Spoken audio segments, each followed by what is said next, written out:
know what you would write. You know that Candace Owens also said that she doesn't think dinosaurs exist and that the bones are fake, right? Wait, I don't believe shit like that. People take things that she says out of context all the time.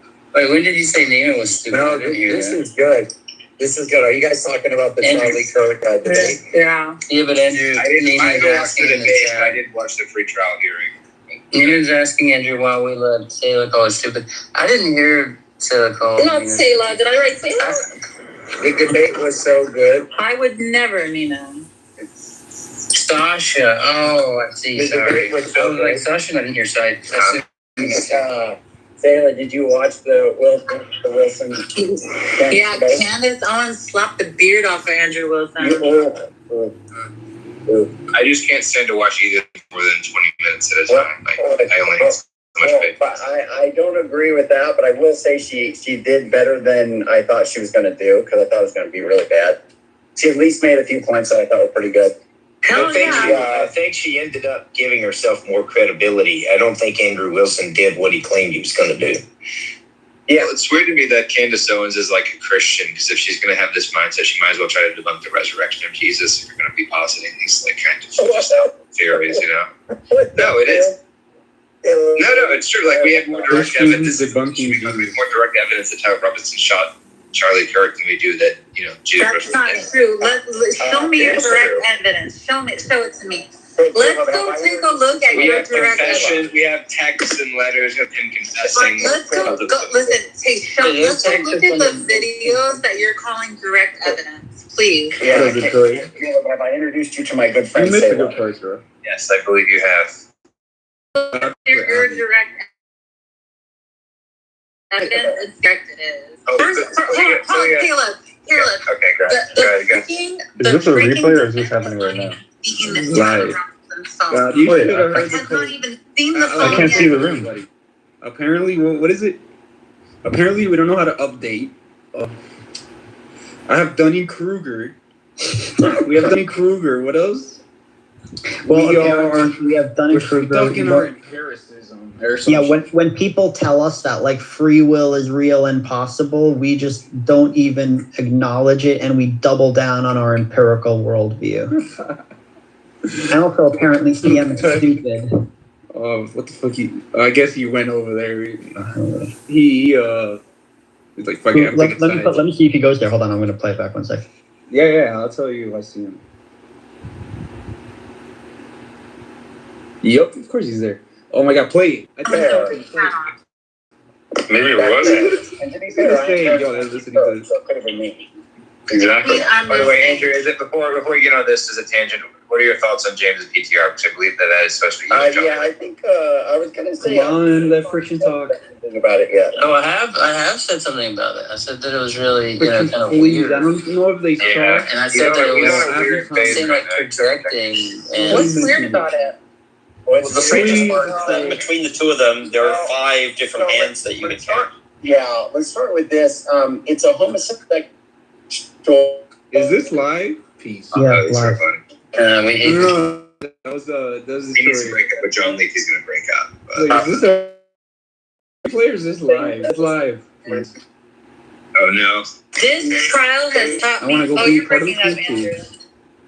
John Lee is married. It must be the Israeli government, right? This trial has taught me how people go off of hearsay than actual what they know. Like this trial and what Kenneth Owens says when people come back and they say things. I now know how much people just go off of like a clip that they saw. I'm kind of like happy for Abby. Sometimes I feel like she doesn't take this shit too serious. Sometimes like she's so desperate to try to like fit in. I know his thoughts. Not y'all. I was just saying. One, John Lee is Andrew as well. John Lee is married, and it's a gay PTR, and John Lee is married, so it's kind of weird, And then he's got to sing like a rainbow flag, as though we're not just gay, but we're advocating He's also a trans flag, so I don't know which one of you is trans in the situation. And also, John has two right hands. So what do you make of that?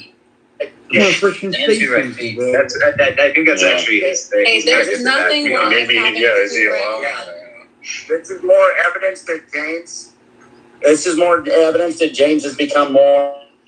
Oh god, this He's basically a degenerate atheist, right? By doing this kind I of think that's stuff. what you're saying. That's Use the Arabic word for brand. Andrew, when they were doing He's this basically last degenerate. night, when they were doing this, If Roger did confirm that most of the philosophers are actually, not most, but of course, some are actually quite degenerate. So Yeah. That's I was. You know that Andrew last night when they were trying to say that there's they're saying there's some elements to you, Andrew, that might be gay. I defended you and I said, it sounds like this thing that like non-believers do, where they kind of like secretly are Christians or gay or something. yeah, they hope the homophobic ones are gay because then it's just funnier. It's kind of weird. It's kind of weird how Doing like this all thing where homophobic secretly Christians. this God is real. It's kind of weird how all these like very famous homophobic Christians all just end up being gay, right? That is kind of interesting. I don't know. I mean, it's because they're projecting, and it's like I bet you anything. I bet you anything. Steven Anderson is not gay. I don't know about that. I'm not confident that he's not. God. Yeah. Have you seen his haircut? Dude, Adam, look. he got the gay The accent. Anon It's is sex with the window probably times to know that he's not I gay. have it. This is massive coke. It is. Oh, what do you look up a list of like famous DM anti-gay Christian Take like a weapon. crusaders who like ended up being gay or like having like male prostitutes, like having sex with male prostitutes. Let's say out of over 2 billion Christians that there's like 359 million anti. No. I don't play that game. And you can pull up a list of 12. No. I'll tell you, I don't think they saw your message. Can you go back? I can't go back. It's live. No. I'm DMing Abby. Oh. I thanked her for writing in the comments that we're listening. By the way, it actually is true. They've done these studies that people who are like rabidly anti-LGBT, Yeah. they are more like people who are like literally like violent or like they think they should kill gays or shit like that.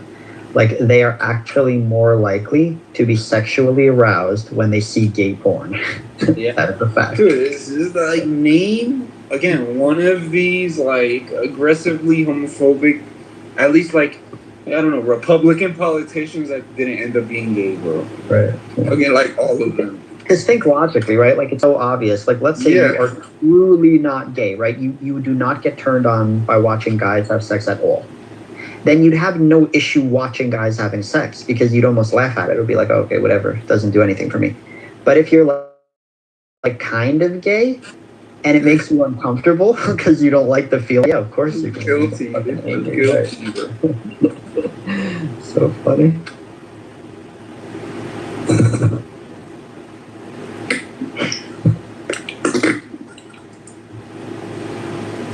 Yeah, let's see what Abby says. And I told her, I'm like, can you go back? I don't think they saw your message. Can you go back and like tell them again that we're listening? I just wanted to talk about us again. But like now, knowing that we're listening, bro, that's gonna be good. But like, what's crazy to me is like, I'm just for fun as like an anthropologist, I try to see it from their point of view. And like from their point of view, they really think that like we don't update. So let me make it clear because they want it when you right when they tell you free will is real and you point out that makes no sense. Here are the issues with that. It's contradictory. It's not empirical. It doesn't map onto the way reality behaves. They think you're not updating, right? They don't say you refuted my position. They say you're not updating. Yo, Coco says, dude, Andrew and bigotry, no way, what's new? And we have a in the guest 14th out. century, when they would people alive at the stake for being heretics, they would probably say the same thing. They'd be like, we told you Jesus is real. You're not updating. You're not updating. The irony of this updating is that their fucking religion hasn't been updated in thousands of years, bro. I know. Their beliefs are fucking ancient. Every accusation is an admission. It is pure projection. Yeah. But it's scary because what's scary is like, this is truly, you're seeing in like real time, that's just the way people remain delusional.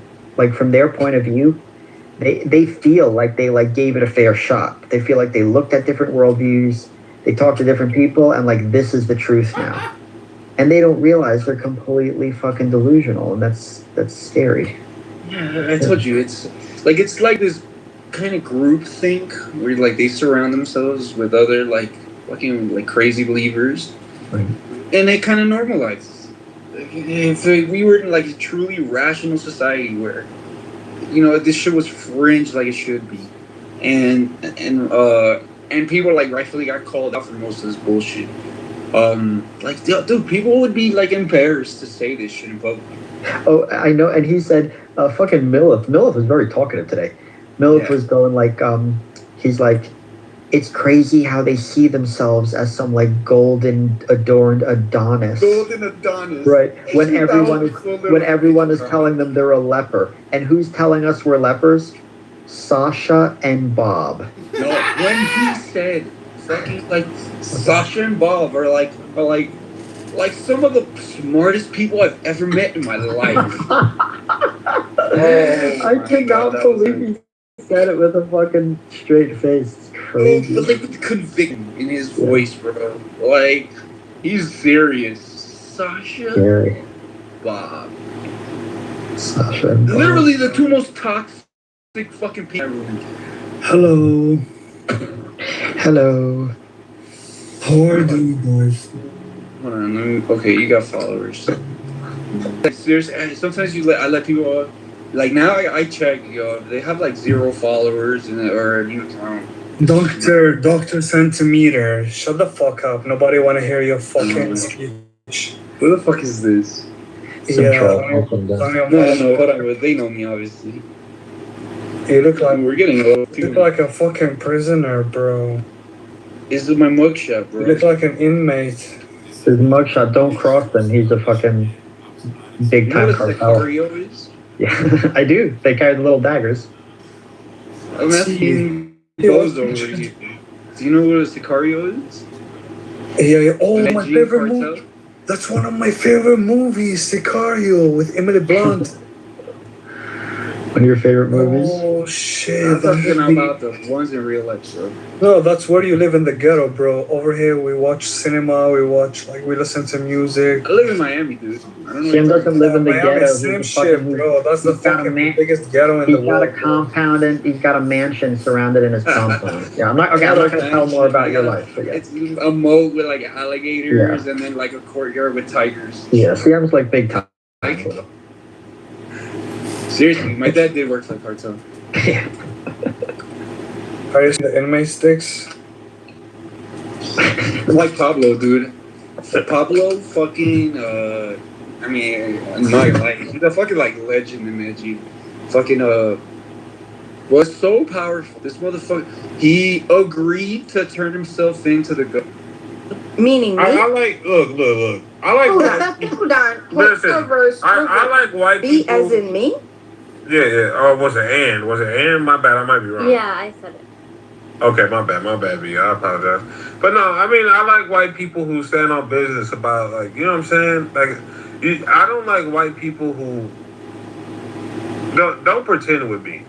That's what I don't like. Wow. We don't either. Us white people don't either. I mean, that's like a, you know, people like you who like pretend to be like but he's not really Dominican. But he tries to be Dominican.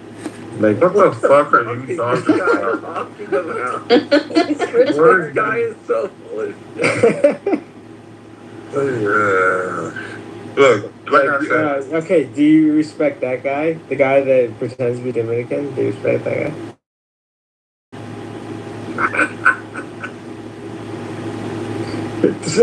Can carry on. What were you saying? Yeah, nah. Like, you know, I like the white people who like got respect for their culture. You know. That's right. That's right. Yeah, yeah. You know, I fuck with racist white people. I fuck with that. Like you, Wait. you fucking with your own people. I ain't got a problem with it. You know what I'm Okay, saying? can you elaborate? What do you mean by you fuck? I mean, if you would shut the fuck up, I could. You know what I'm saying? You talk too much. Okay, you don't have to be You talk too much. You don't have to be aggressive. I mean, I'm black. What do you expect, right? I don't know what that means. I don't know what that means. All right. Well, like I said, just shut the fuck up sometimes. You know what I'm saying? Okay, The most high gave you 2 ears and 1 mouth for a list. Okay, for a reason. I accept your apology. Apology.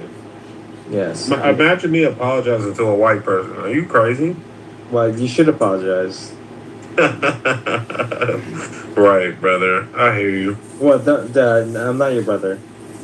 It was a euphemism, bro. Don't take it literally.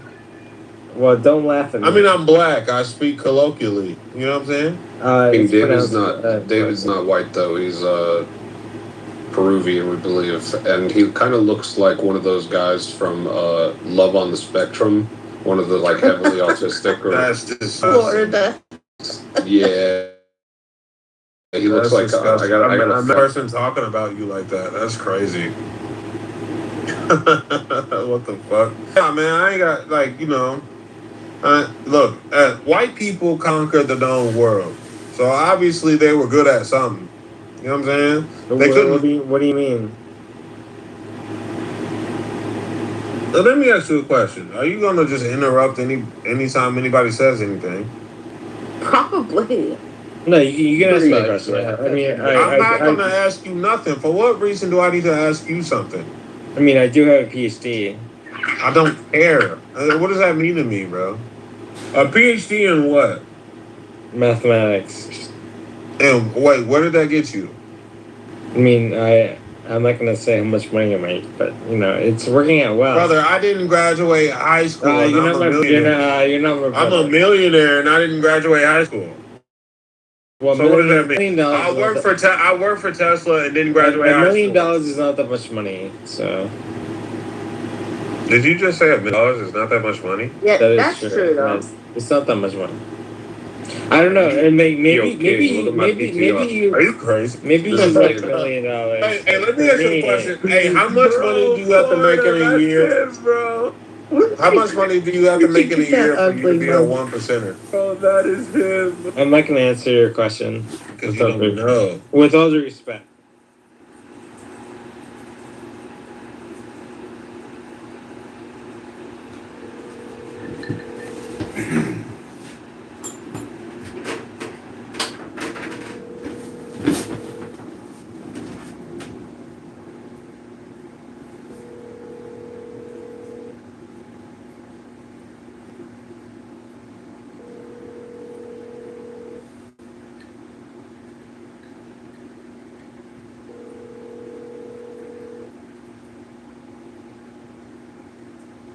Your call has been forwarded to an automated voice messaging system.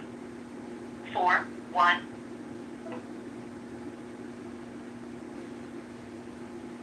Hey, Eastleigh. I'm sipping a little red wine, waiting for my dryer to finish the clothes. I've just been doing home chores, landscaping, working out, sun tanning all day. How was your day, beautiful?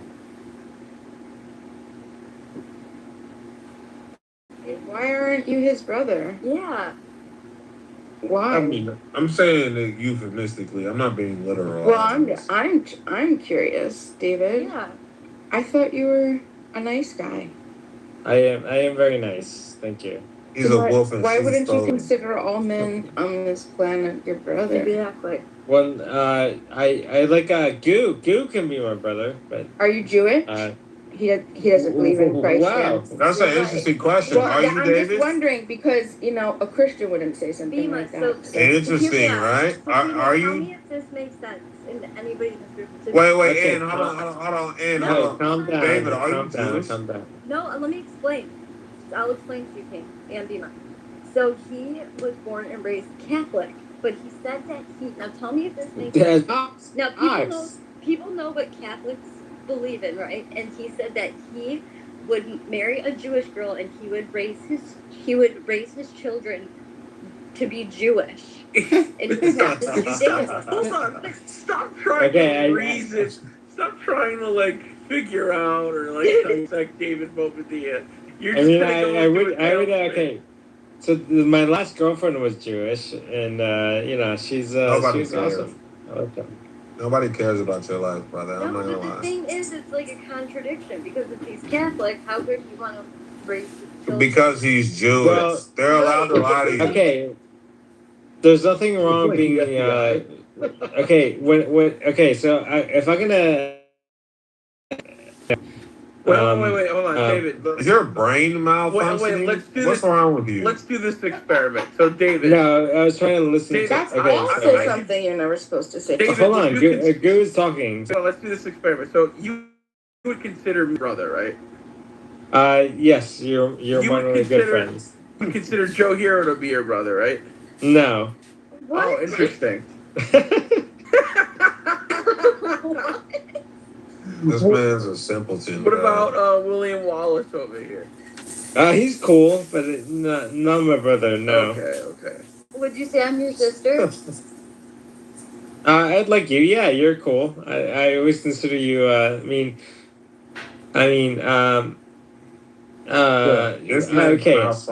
maybe. You're an idiot. Oh, shoot. I would say like gun to the head. I would say yes. Okay. But gun to the head. Hilarious, huh? That was funny. I guess. This man's an idiot. So what is the issue? You're inbred. That's the issue. You're inbred. That's a personal opinion. I don't know where that comes from. To be honest. You're Jewish, brother. I mean, you have to be, right? Okay. First of all, are you being anti-Semitic?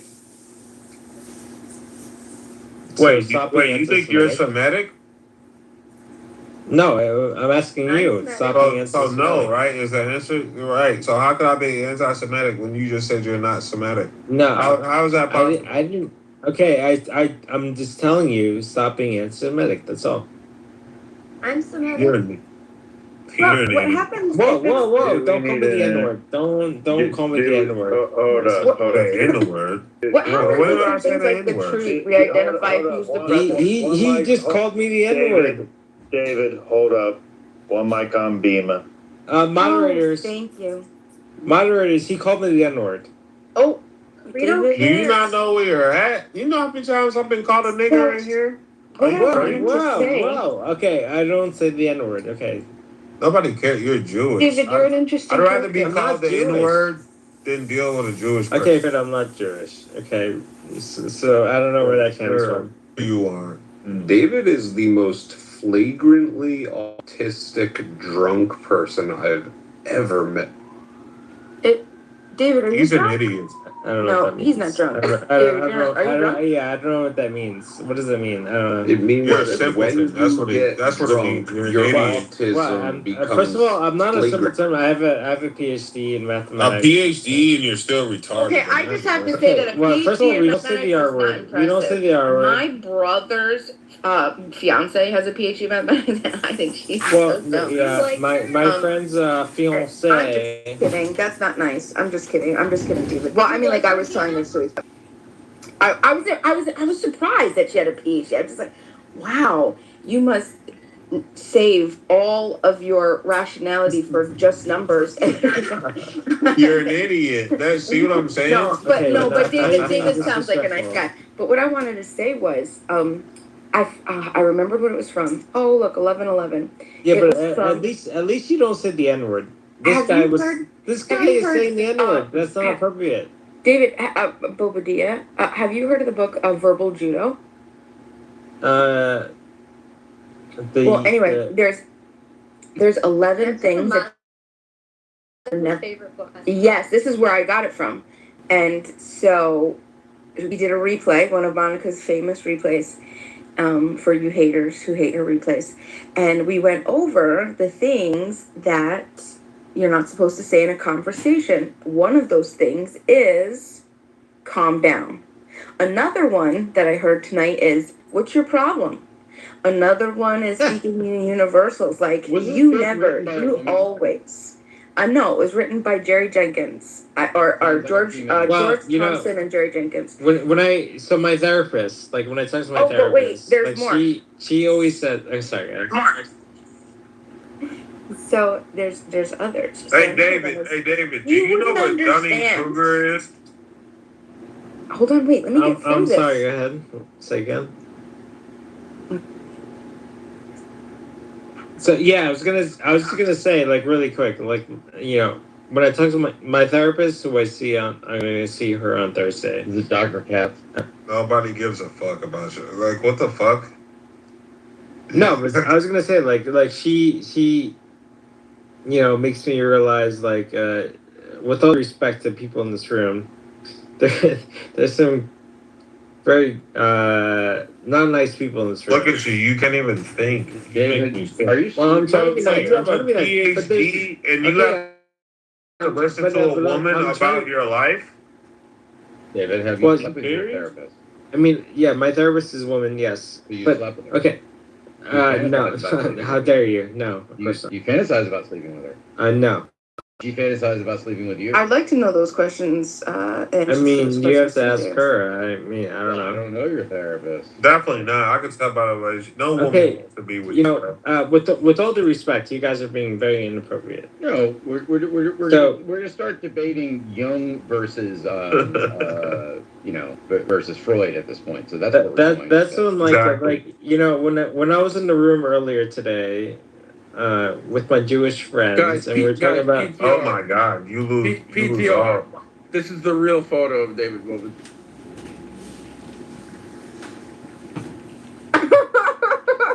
Oh yeah, you look. Yeah, he definitely was. He's an invader. He's an invader. Dots. You know, you have to give it up to him. He is tall for a Peruvian. He's not that tall. How many Peruvians have you met? They're really small. It's like an altitude thing. Okay, that's now you're being what do you call that when you're you know, you're assuming things of people. Dude, I probably know more Peruvians than you do. How dare you? I mean, I'm just saying.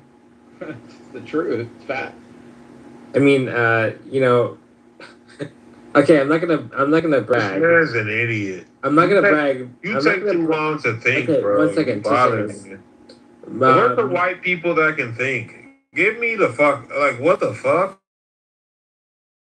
Okay. Everyone's white now. Where did I come from? Okay, but Are we ready for an intermission? But Yes. you know, Interrupt. you know, David, thank you. Just no, hold on a second. No, 2 seconds. No, For the record. Hold on, David. We're breaking for an intermission. We'll come right back to you. This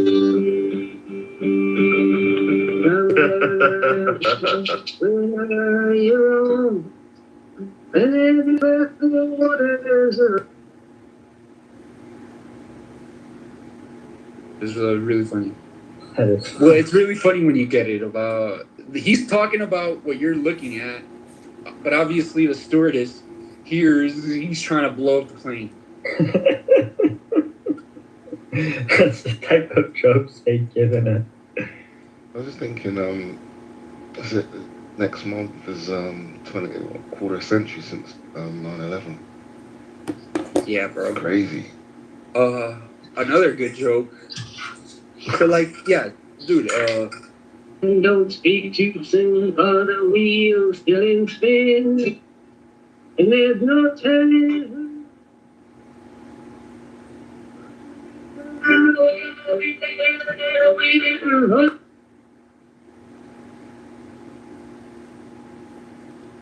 Still every whisper of the wind, Soul like a flame, straight and unstirred, burn up thy being in one word.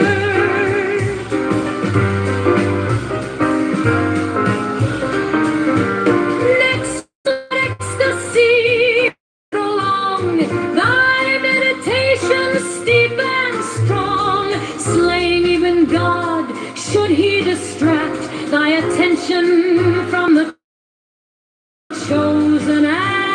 past, all these things in one are powered. Time that the midnight blossoms flowered. This is yet even in this, my son, thou shalt not do amiss. If thou restrain the expression, shoot thy glance to rapture's darkling root. Discarding name, form, sight, and stress, even of this high consciousness. Pierce to the heart, I leave thee here. Thou art the master I revere. Thy radiance that rolls afar, O brother of the silver star. Truly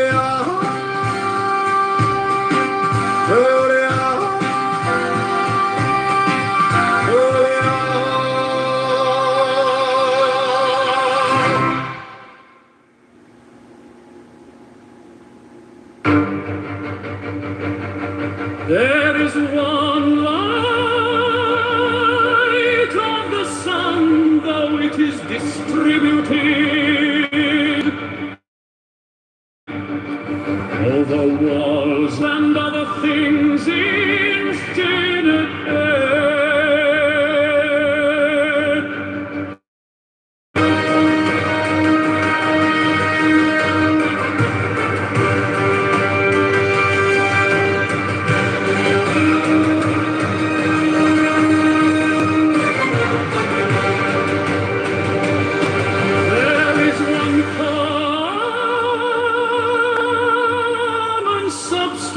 Though it is distributed among countless bodies which have their several qualities, there is one soul, though it is distributed among infinite natures and circumspections. There is one intelligent soul, though it seems to be divided. Now in the things which have been mentioned, all the other parts, such as those which are air and substance, are without sensation and have no fellowship. And yet even these parts the intelligent principle holds together, and the gravitating towards the same, but intellect in a peculiar manner tends to that which is of the same kin, and combines with it, and the feeling for communion is not interrupted. Man, thou hast been a citizen in this great state. What difference does it make to thee whether for 5 years? For that which is conformable to the laws is just for all. Where is the hardship then, if no tyrant nor yet an unjust judge sends thee away state, but nature who brought thee into it? The same as a praetor who has employed an actor dismisses him from the stage. But I have not finished the 5 acts, but only 3 of them. Thou sayest well, but in life the 3 acts are the whole drama. For what shall be a complete drama is determined by him who was once the cause of its composition, and now of its dissolution. But thou art the cause of neither, depart then satisfied. For he also who releases thee is satisfied.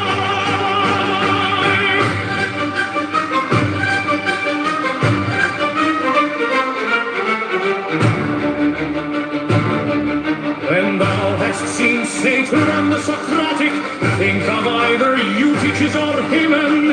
And when thou hast seen Euphrates, think of Eutychian or Silvanus. And when thou hast seen Alciphron, think of Tropeoporus. seen Xenophon think of Crito or Severus. And when thou hast looked on thyself, think of any other Caesar. And in the case of everyone doing like manner, then let this thought be in thy mind. Where then are those men? Nowhere, or nobody knows. Hoop earrings. You're wearing a fucking lace front. That ain't all your hair. You're wearing fucking. Wait, you think this isn't my hair? You look stupid. You look like the nigga version. Nigga, of what I look like? You my look mom? like the nigga version. What I look like my mom wearing a lace front? You look Are you stupid. crazy? You look very stupid. Are you crazy, bro? Well, a black man wearing a lace front is disgusting. Never, brother. Never. Yeah, but you have to agree, like $1 million isn't. So get that rug off your nappy head. Hey, I'm not gonna lie, brother. You're poor. Whoa, wow. Arguing with me is insane. You should argue for your own people and shit. You said you're black though, right? Damn, it got quiet in here. That's crazy. Imagine having a balding nappy wig on top of a balding nappy head. Ooh. That's crazy. Ooh. That's crazy. You got a whole balding nappy wig on top of a nappy. That's why I told you look stupid. You look like the niggardly cowardly lion. Did that hit like you thought? The nigger version of the cowardly lion from Wizard of Oz. You look stupid. You should put your bows in your hair and put on some hoop earrings. You said I look like the what? Yes, you look like the nigger version of the cowardly lion from the Wiz. That's what you look like. Oh, the black he actually might be. You look stupid.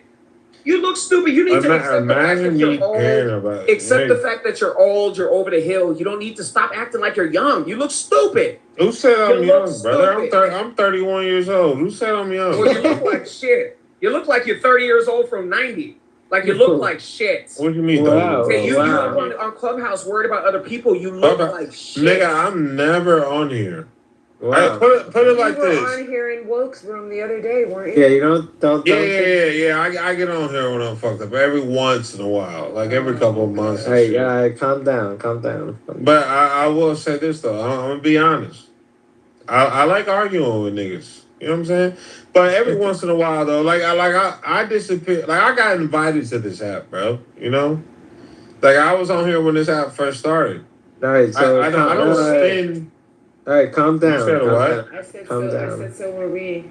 Listen. If somebody made a meme and you have 2.1, you have 2.1 followers. You look stupid. 2.1K followers, bro, and you're on here all the time. You look stupid.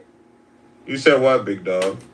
Whoa, Are you talking to me? No, I'm talking about the nigga who said I look stupid. Oh, stop calling him the N-word. God damn it, David, will you shut up? David, shush. Yeah, literally, shut the fuck up. Okay, well, first of all, don't tell me that. So shut the fuck up, you dumb goddamn beaner. Go back to fucking Peru, wherever you're from. There you go. Yeah, see. I fuck with Pepe, bro. Well, I'm Joe and Pepe, they're the type of white boys I can deal with, bro. You know what I'm saying? Well, I can deal with that. Pepe is not white. And I'm from New York. I'm not from wherever. Yeah, but you're Peruvian beaner, despite being from New York. Well, I was born in the U.S. Wait, why'd you just let him talk to you like that? Why'd you let him just talk to you like that? Because he's a beaner and he knows it. He can't do anything about it. I'm okay with you should argue with Pepe and Joe anytime they say Pepe's anything. fine. Pepe's fine. He doesn't bother me. No, he's really not fine. He's racist as hell. But well, it sounds it sounds like you're more racist. No offense. I mean, me and Pepe are neck and neck when it comes to racism. You know. But you not arguing with somebody and they just talk to you like that is disgusting. Well, I'm actually arguing with you. Yeah, but you're a dirty beaner, David. You need to shut up. Yeah, but I do have a PhD, so... yeah, it's fine, beaner. You don't care. Wait. Are you a millionaire? I'm not gonna answer that question. He's a trust fund baby. There's nothing wrong with being a trust fund. So in other words, he hasn't earned the money his family did. Exactly. Imagine me trying to argue with you and you inherited your wealth. How dare you? What did you do for your wealth? But you inherited it. So in other words, you did nothing for yourself, which makes literally if you inherited your wealth and you flex on being wealthy. I never flex anything. That's stolen valor. No, that's stolen valor. Stolen valor. Literally. Absolutely. You did not go through the grind. You didn't make it from the bottom to the top. Any of that shit. And so you can sit here and say, "Oh, I'm wealthy though, bro." But if you didn't earn it yourself, you deserve zero street credits. You didn't do it yourself. Exactly. And I can tell by the way that you talk that you're an idiot. Like every single time that you talk, you start stuttering and shit. Your brain doesn't even compute at the rate that it should. Shut the fuck up. And what does it even mean? So you don't know what the fuck I did. You're an idiot. That literally proves my point. Watch him out.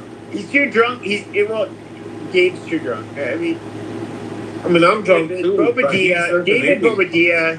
I understand. It's like you've lived a soft life. You see your parents. You think you're cultured because you have parents who can afford shit that they earned and afforded to you, but you could not afford to yourself, and that's amazing. No, that's not appropriate. But it's a reality. Like if you are somebody who.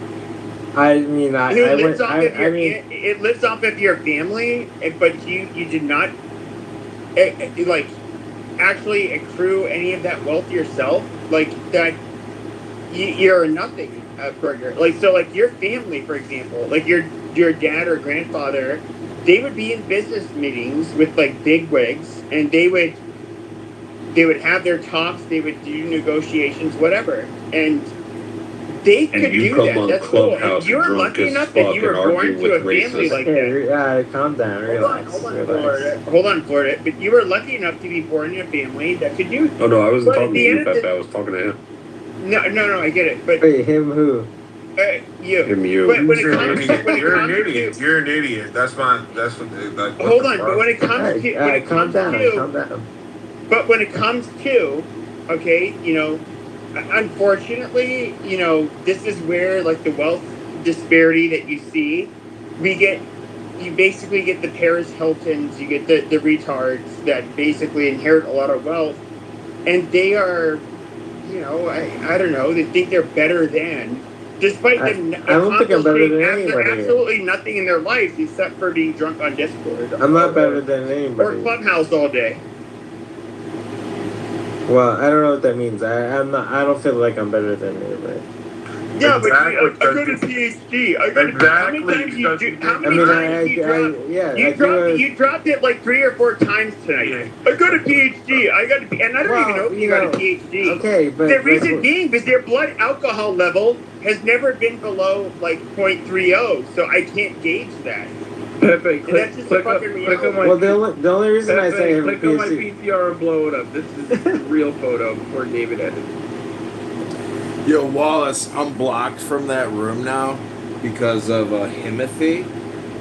So fucking annoying, but whatever. It's it's such a waste of time. It's so stupid. It's fucking retarded. David Bobadilla is a worthless human being, beyond pathetic. I mean, I don't even think the guy could fuck. If all that money could even get him a woman, do you think a guy who talks like that is even physically capable of fucking? No, he's a waste of space. He's on the way out, Wallace. Wow. What the hell? You can't say that. You can't say that. The movie? Oh, that was terrible. Wait, what's a magic? No, variety. What the hell is that? Hold on. We have black men in here that do not know what the Magic Negro. Yeah, we didn't make the movie like White Man Can't Jump. We didn't even make that movie, but it's it was funny. But yeah, go. I believe this is a moment for us to hold content regarding what the Magic Negro really is. Can you explain it? Explain it. Yeah, we listening to it. Hold on. Or Remember the Titans, whichever one. I think he's just like saying the word Negro. No, like it's a song. It's It Barack. doesn't kind of roll off the tongue, though. Without the magical Negro touch, you would not have what you have today. You would have I mean, to have it's. I mean, saying that is kind of. Is it kind of racist? I don't know. No, it's not. David, shut the fuck up. Everybody's not victims, bro. Just because we're black doesn't mean we're victims. Are you, yo, he's gonna make me sick. Stop Shut the talking fuck to up. him. He's like he's over there. No. Poor ass, bro. Hey, guys, relax. Okay. Can we okay, breathe? I'm relaxed. Hold on now. Since we have You know, people my therapist was Hold on, saying. David, hold on. We're starting a content segment. Since we have people unfamiliar with what the Magic Negro is, I have posted at the top the How dare article you. from it's look. I didn't frame it this way. I did not create this. From the top right here, you can see in the pinned post and the jumbotron. It's an LA Times article that was written in 2009 about the Magic Negro. And what the Magic Negro is that there was a belief that there would come along a black man. What you're saying is making me very uncomfortable. David, if I need to put you in the audience for this segment, I will. I didn't invent this. I'm just reporting it. I actually kind of for want to hear for it the now, room. so just let him cook, all right? Yeah. So Can you stop saying the N-word? I'm David, not saying David, the why don't you N-word. go to the hallway and come back in 5 minutes? Listen. Look, I just come from the deep south. I'm familiar with this, so That's not an excuse. God damn it, move him to the audience, for fuck's sake. All right, David. You have to go to the audience. You've been voted off the island. All right, so there was a belief during, the yesteryear and the before times, back before COVID, that there would be this magic Negro that would come along, and he was charming enough to charm the white people into believing that he would be able to save everybody. And in 2009, an opinion article from the Los Angeles Times was written by a black journalist titled Barack the Magic Negro. And it was believed that this man from Barack, this man named Barack, would come and save the Negroes and the white folk. I'm not making this up.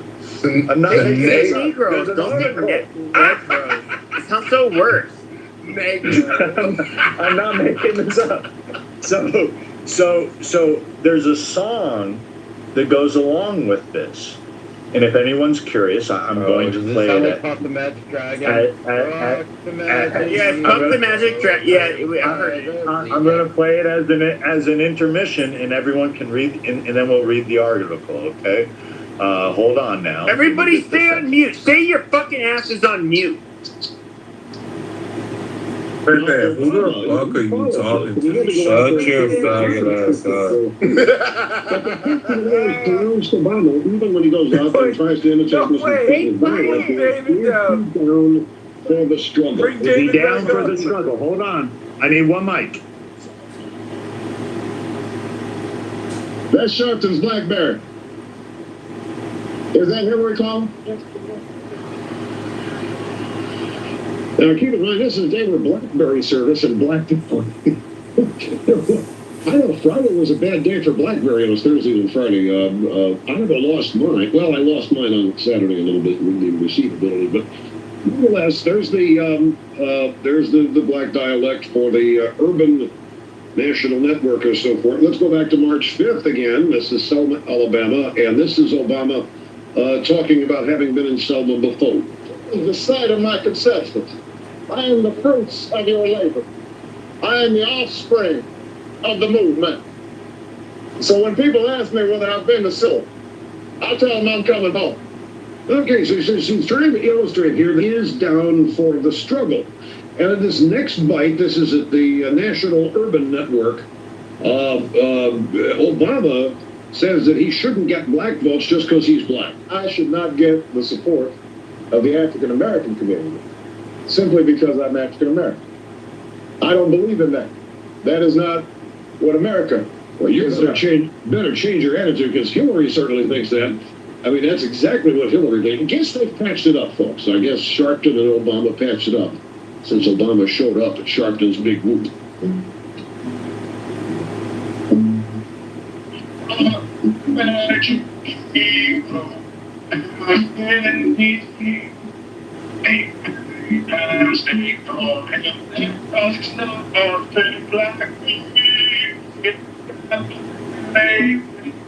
Bro, come on, bro.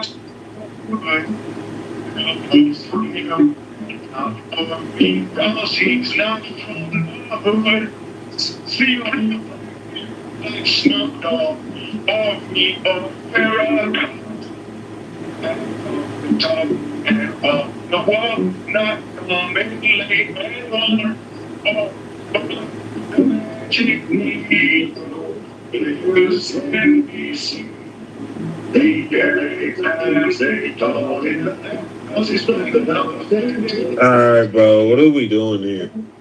Horny, dude.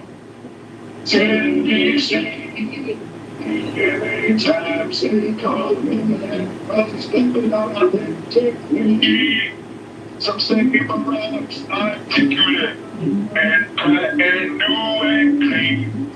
The medium sure love this guy. Oh, I interloper's dream. Alright, bro, can we stop this shit? You know this isn't real, bro. Oh, you're gonna go down. We can't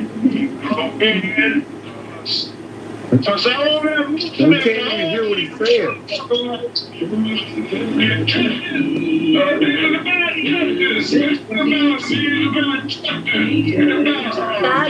is babe, it's muffled.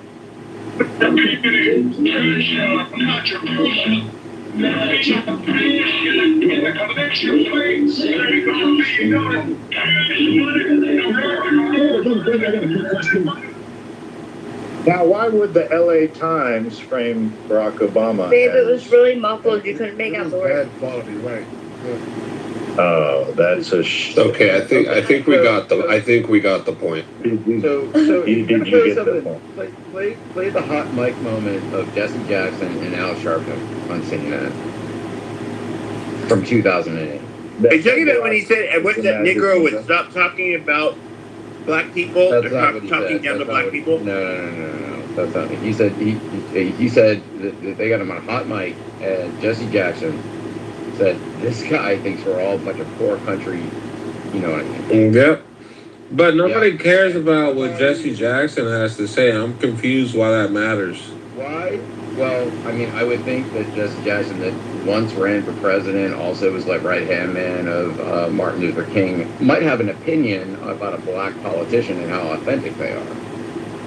Wait a minute. You said Jesse Jackson has an opinion about the... Wait, hold on.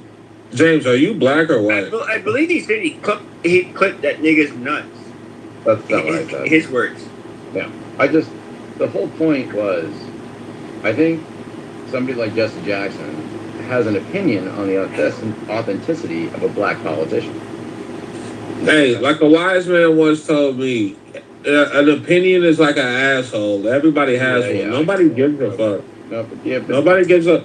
Nigga, nobody has ever in their life, if you're black, been like, what does Jesse Jackson think about this situation? Ever.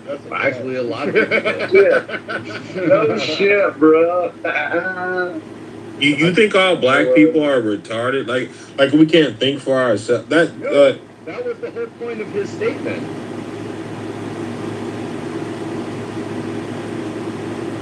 I ain't gonna lie. I don't know who the... you see, this is the problem. Is nigga... People, y'all act like just because they're supposedly supposed to speak for black people, we're supposed to listen to them? Is that what you're saying? Yeah, black is very universal. Like, it's all over. Like, Exactly. I believe we're a compilation of so many people. Like, I've been like, you look at the Middle East, you look at the Americas, all the places in the planet that these different colors were, the ruddy and the dark black and dark brown. you see that they are all over the planet. So it's like it's a misnomer, definitely. Like it's just like saying, hey, European or is all Caucasians. All of them are Anglo-Saxons. No, they're not. They're diverse. Yeah. Some of them are Jewish. Would you Yeah. say in the United Yep. States, which states would you say are like the most cultural? Oh, I missed what you said. What did you say? And I guess. I said in the United States, which states would you say are like the most cultural? I think every place is a culture. I don't know what cultural means. Yeah, that's a very weird thing to say. If you're talking about The high population states. I The high think she population really, states, when she like said cultural, Texas, she meant New York. Oh, like black people, whatever. What? I don't get that stuff, man. They say that at our churches. They be saying it like as an evangelicals. You know what I mean? Like white church majority. They say culture will do this and that. I'm like, culture, everything we're doing is culture. And some of the things y'all enjoy is actually come from that quote unquote culture. Oh, see, when I meant like cultural, so like, okay, I live in Michigan, so like Dearborn is obviously like a lot of Arabs. So I meant like cultural in that sense. Yeah, we're not the same type of black. Here's Ian. Yeah. Wait, Pepe, question for you. Hold on. If we're gonna talk about Michigan in particular, yeah, we can look at Motown. We can look at what the fuck was his name? Something Berry. We can. Chuck Berry. Hold on. I said Chuck Berry, bro. There's no Chuck Berry. There's no denying, at least culturally, this is where I extend my hand to black people. That in We the don't need States, your hand, brother. the amount of like, for example, musical, innovations that they had, that was grassroots. It wasn't like manufactured. That literally dominated the fucking world. You have to give African Americans their card when it comes to that. That's one thing nobody can deny. Just music, huh, Pepe? No, I was gonna say like I used it as an example when it came to Detroit. Copy. All right, bet. Yeah, Motown, and then when I was in New Orleans, Joe, like I didn't even realize like the music culture and stuff until I saw it in person how like musically talented people are in Louisiana, and it's like seeing people's second line dance. I had never seen that before, and that was pretty awesome too. Yeah, my ancestors, they come from there. My great grandma, she was from there, and Baton Rouge. But that's cool because a lot of the Indians are down there too. They blend in with black. You mean Native Americans, right? Native Americans, yeah, basically. Yeah, that's what I mean. We use different terms. I don't know why we do that, but it's just. Wasn't Drew Brees was one of them, right? No.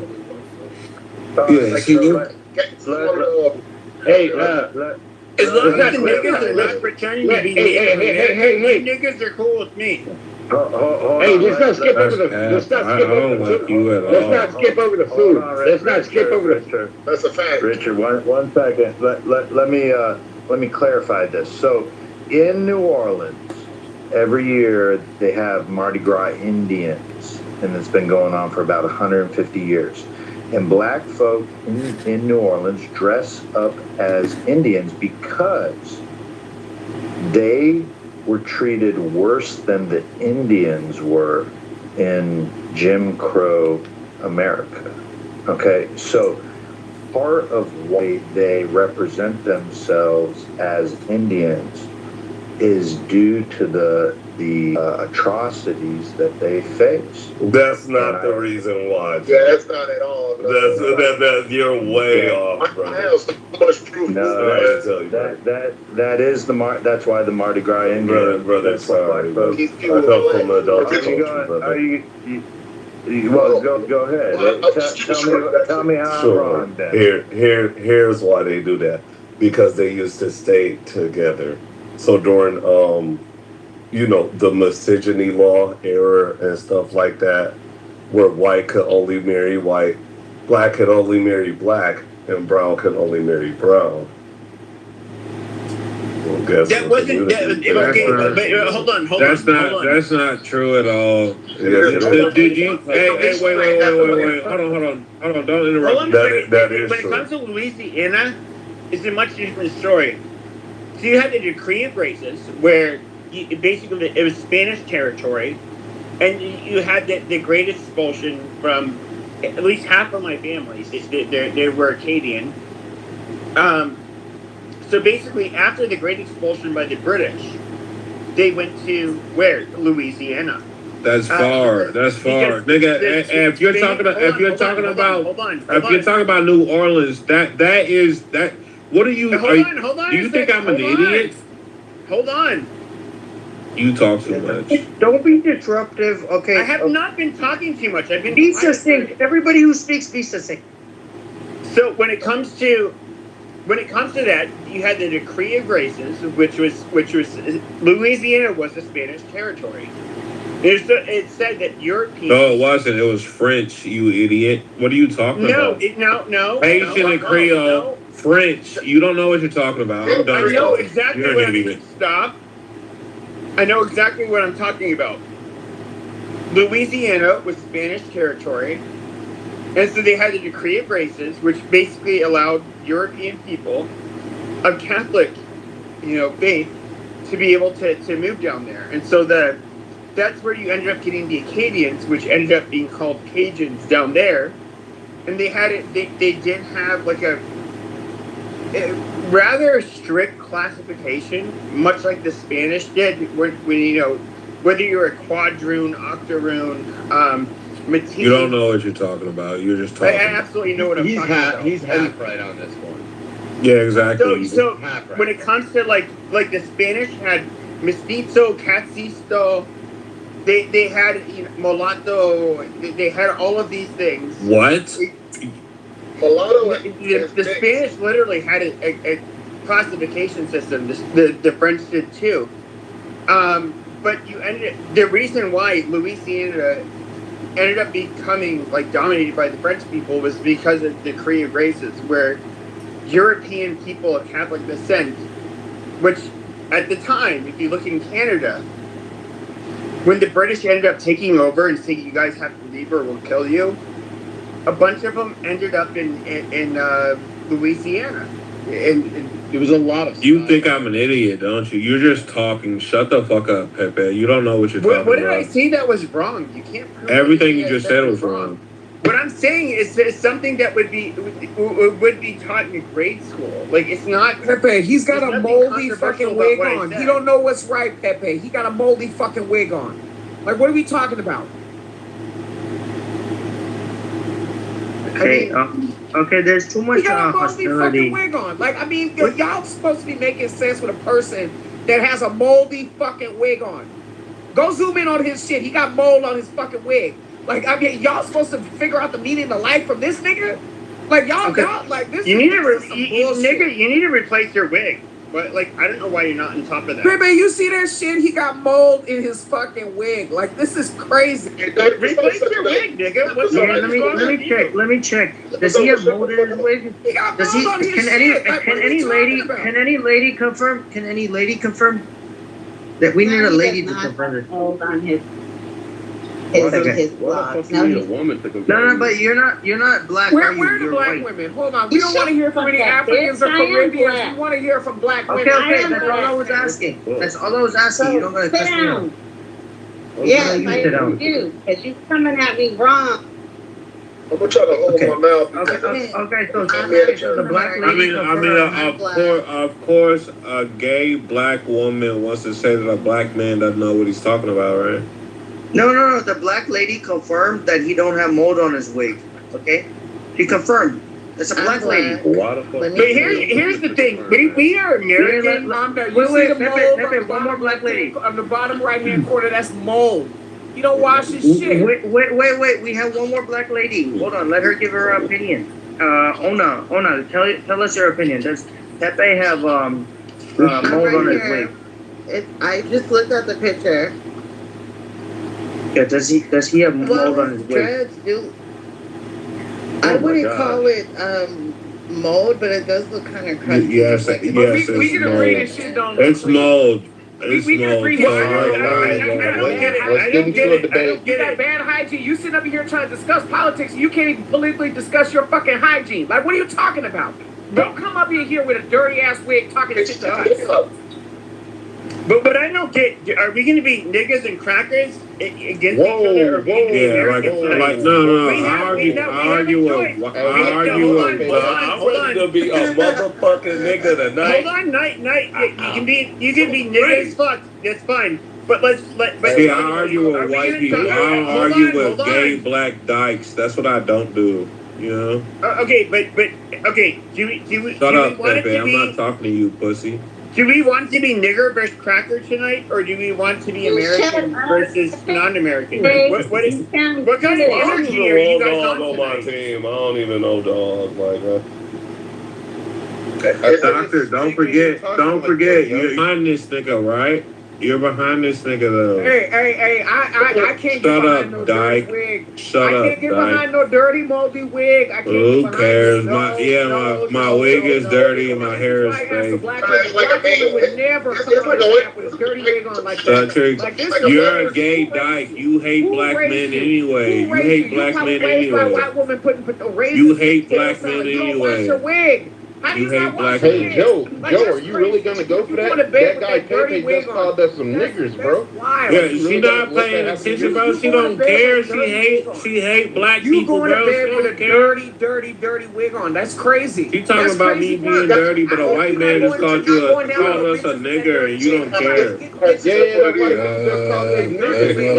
Your dirty wig and that dirty face. I'm gonna say pussy. What the fuck is going on? Just let it happen. You got Bro, Black Lives Matter, bro. Black Lives Matter. Don't correct him either. Just let It sounds like what they want to happen. It sounds like you want this black bitch. No, y'all. You black monkey bitch. It sounds like you want to go against the whites. Is that what you want to do, you nigger bitch? Suck a fucking dick. Is that what you want to do? You want to make this into a black versus white real? Is that what you want to do, nigger?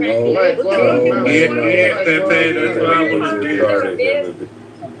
We're not gonna let y'all do this, man. Y'all not gonna derail. No, that's what we're gonna do. Y'all don't know where y'all at. Y'all don't know where y'all at, bro. I ain't gonna say they What you attacked mean? We came in here King, to but they made debate, a and lot we of got this assertions cracker at in here King. calling us all I type know of you niggas. hear me talking, nigga. I know you knew though. You got a pink ticket, so welcome to these niggas, bro. This is what they do. But we weren't even talking about this shit. Then these fucking niggers came in this fucking room wanting to start Hey, hold up. Hey, Henry, why you taking a cracker? 1, 2. My favorite number is 3. So, nobody else want to interrupt me just so I can get to 3. I'll appreciate it. Hurry up, nigger. Okay. So some people. No, don't move King. down, bro. So I want King. If King wants to have the last word, he can have the last word, and we're gonna go back to what the hell we were talking about, or we can go back to what the hell we were talking about. Yeah. I'll say this, bro. Like I told her about, like she's sitting here trying to argue with me about some dumbass shit because she's gay or whatever. I ain't got no problem with that, bro. But my problem is not with you. My problem is with our enemy, bro. So you can talk to me crazy all you want to, but never forget that the white man. You see what the fuck you sitting there trying to be with him, but he don't. The white people don't give a fuck about you. The real race. That's why I told y'all the real racists don't fuck with y'all, bro. They don't give a fuck about us. I don't know why you trying to argue with me. Like I don't give a fuck if you gay. You want to be whatever the fuck. You can do whatever the fuck you want to. But when it comes down to us, I'ma die and be about us. But you sitting there trying to argue with me and do some weird ass shit. The white people laugh at us with us arguing about that. That's what I'm saying, bro. You talk too much. Period.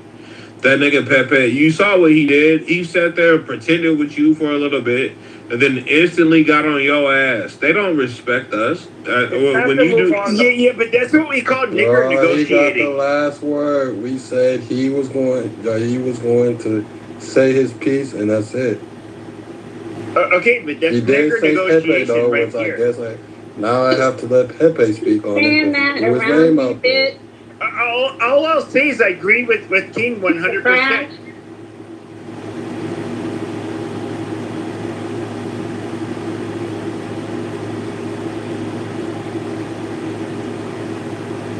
Oh, now you people are quiet. That's amazing. Do we need to move on? No conversation about. All right. So the original conversation is in 2007.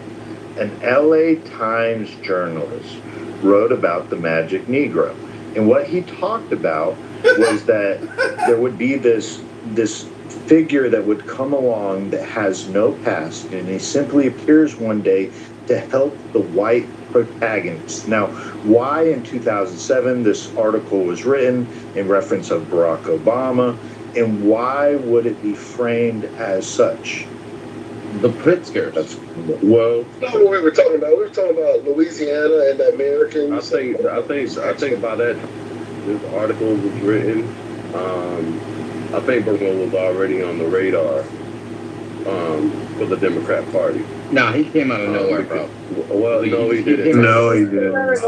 He did a lot of work in Chicago. That's what He had a fake birth certificate. It was a fake birth certificate. Came out of nowhere. A lot of work. No, he didn't. Did a lot of No, work. he did. But no. Right, he put in a lot of work in Chicago. No, can I finish my thought? Let him finish. Let him finish. Maz, what the fuck, yo? Adrian, get out your get your panties out your ass. Talking. Yeah, Let you finish. These goddamn autistic goddamn motherfuckers. Finish speaking. Yeah, finish your Go point, ahead. nigger. Quit Right. your bitching. Fake ass birth certificate. Bitch, I'll blow your head off. I don't like you. At all. Quit talking to me. But anyway, by the time that article was written, Barack Obama was already on the radar. He had already been on the radar for at least 3 years. He's on Because a in radar 2004 system DNC, for Barack 3 years Obama doing spoke hard at the work. goddamn DNC, and this is where he made his name. This is where a star was born. Okay? In 2004 at this time. Now, mind you, he was only in the Senate for 2 years before they urged him to run for president. By the time he jumped into the presidential race of 2007, well, Barack Obama was already a name, and he was a rising star. He was a rising star. He didn't come out of nowhere. He was already He didn't come there. out of nowhere. As opposed to came out of somewhere. Fucking black Jesus. That was Do the specific numbers, to dude. the hard work in I'm not a fucking Chicago. Democrat. No, he wasn't. I'm not saying that Barack Obama was one of the worst. By what terms? How was it the worst? He was not even born in the United States. That's where the conversation needs to start. Listen, he was. You want me to break it down? Break it down. That's Go ahead. not what's being debated here. Listen, he was the most consequential president than anybody that preceded him. The Affordable Care Act was Which is passed. terrible. How? Okay, you can argue it's terrible. Can we keep it in context of 2007 of the article? Listen, the Affordable Care Act was the most consequential piece of legislation that has ever been passed since. Are you serious? 100%. Yeah. Who's talking right now? Who's talking? Who's talking? Who did I'm talking? The Affordable Care Act is the most important legislation and spending package ever drafted by anyone. That's that boy from Nepal. That boy from Nepal. Shut the fuck up. That boy from Nepal. I know you're not American talking like that, bro. Yeah, He's a yeah. So Rudra, He's American, but his grandparents came here from Nepal. hold on. Let's bring some context into this. Hold on. To be fair, look, we weren't talking about Obama's presidency. This was the lead up to Obama's presidency. However, just so everyone's aware, if you're paying very expensive rates for your health care right now, that's due to the Obamacare because they had sundown Shenanigans. That's not true at all. No, this is very true. Hold on, this is very true. They had sundown. Trump is the one that changed he took away the Obamacare. What are we about? The one thing you're not gonna. Hold on, Obamacare's still in place. There was sundown law inside the law. There was sundown 15 years after when the subsidies would run out. And now those subsidies have run out. Now we can complain about the Republicans and the Democrats not doing anything about it. But to say this is the most influential legislation ever in place, bro, this was just a money grab. It's only made elitists rich. What has it really done for Americans? Yeah. So what you guys, if you're not old enough to actually be an adult and a citizen when this actually went down, you have no perspective. Okay, and I'm not saying that to be pejorative or mean. Okay. No, I agree with that. I do. So then, why are you talking about World War II? Why are you talking about? I'm not talking about that. Don't put words in my mouth. What you're talking about in was general, the basis of this was Romney care. Okay, Romney care was excellent. Romney care. Mitch, you talk about Mitch Romney? Yeah, Romney care. Oh yeah, you're an idiot. I can't talk about this. This is weird. We got to have one mic. If we don't have one mic, I'm just going to start putting So people let me down. We're going to try and have a conversation. So we get to the end of the 20th century. Okay, so you had Romney care, which did a bunch of things. One, it said, hey, look, if you change jobs, you can still keep your health care, and that's what it was based upon, Romney care. Okay, and it also allowed domestic partners within 6 months of establishing residence to be on the same health care program. Back in that day, It's actually 14 months. Okay, well, it wasn't in Massachusetts. Okay, so just so you know, because I was there. Okay, and you weren't. So it was 6 months. All right, so you could have pre-existing conditions, and you could have domestic partner coverage, unmarried. Okay, and everybody loved it. And that's why everybody was like, oh, Obamacare, this is going to be great. And then what you got from Romney Care, the Affordable Health Care Act, is just a disaster. It's like an 800-page document charging boomers for selling their fucking property and funding. Like, the whole thing was a disaster. Okay, and it made nothing but healthcare more expensive in the United States, and it ruined all of it. I'm sorry, it's just the fucking truth. If you don't believe that, because you weren't there. Can I respond to that, please? Can I respond to that? And so here, for me, here's the problem. We're looking for the midterms. And when Obama first came into office, he said in his first inauguration speech that they're playing games with him. He didn't say the Republicans versus the Democrats are playing games with him. He said they are playing games. Every proposal I throw into the radio. Your microphone is kind of bad, sis. You said some good stuff, but yeah, I can't hear you. Yeah, can you hear me now? It's about the same, but it's not cutting out. It's cutting out. Okay. It was not as okay. Go ahead. Yeah, I'm gonna try to fix that. The idea that Obama said that he was having trouble with both parties is something that he told us when he first came into office, and even after the midterms, when we pushed, for Democrats to be the majority in the House, and he put Obamacare or the Affordable Health Care Act on the table, they still chopped it up. They chopped it up so much to what we have today, and that wasn't his initial proposal. His initial proposal was much larger, and I kind of always put it like this: he gave an encyclopedia to the White House, and they gave him back a Jehovah's Witness pamphlet, and we're all scrambling and arguing about this Jehovah's Witness pamphlet that Congress only passed. But the bulk of what he was trying to pass, the bulk of what he proposed, was played with and denied across the board.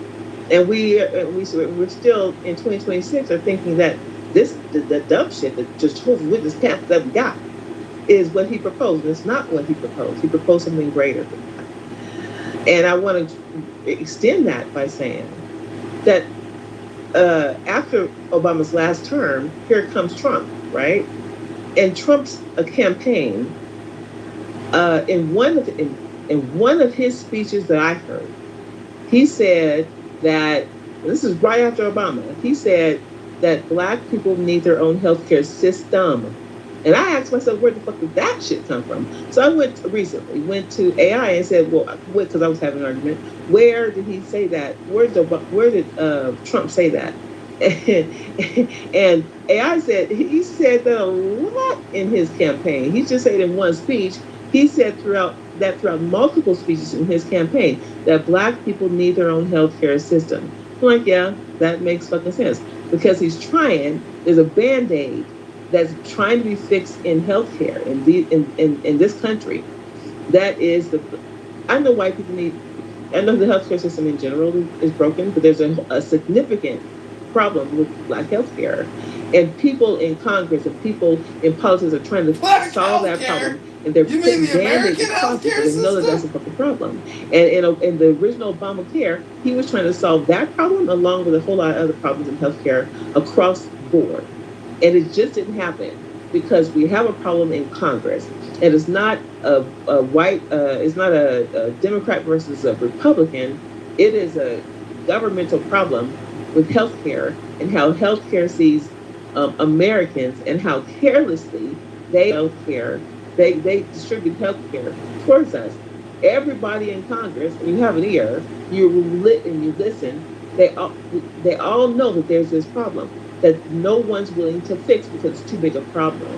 And so all I want to say is when you criticize the Affordable Health Care Act, you have to realize that Jehovah's Witness pamphlet that the Democrats squeeze through just to satisfy the rest of us is a bigger fucking problem.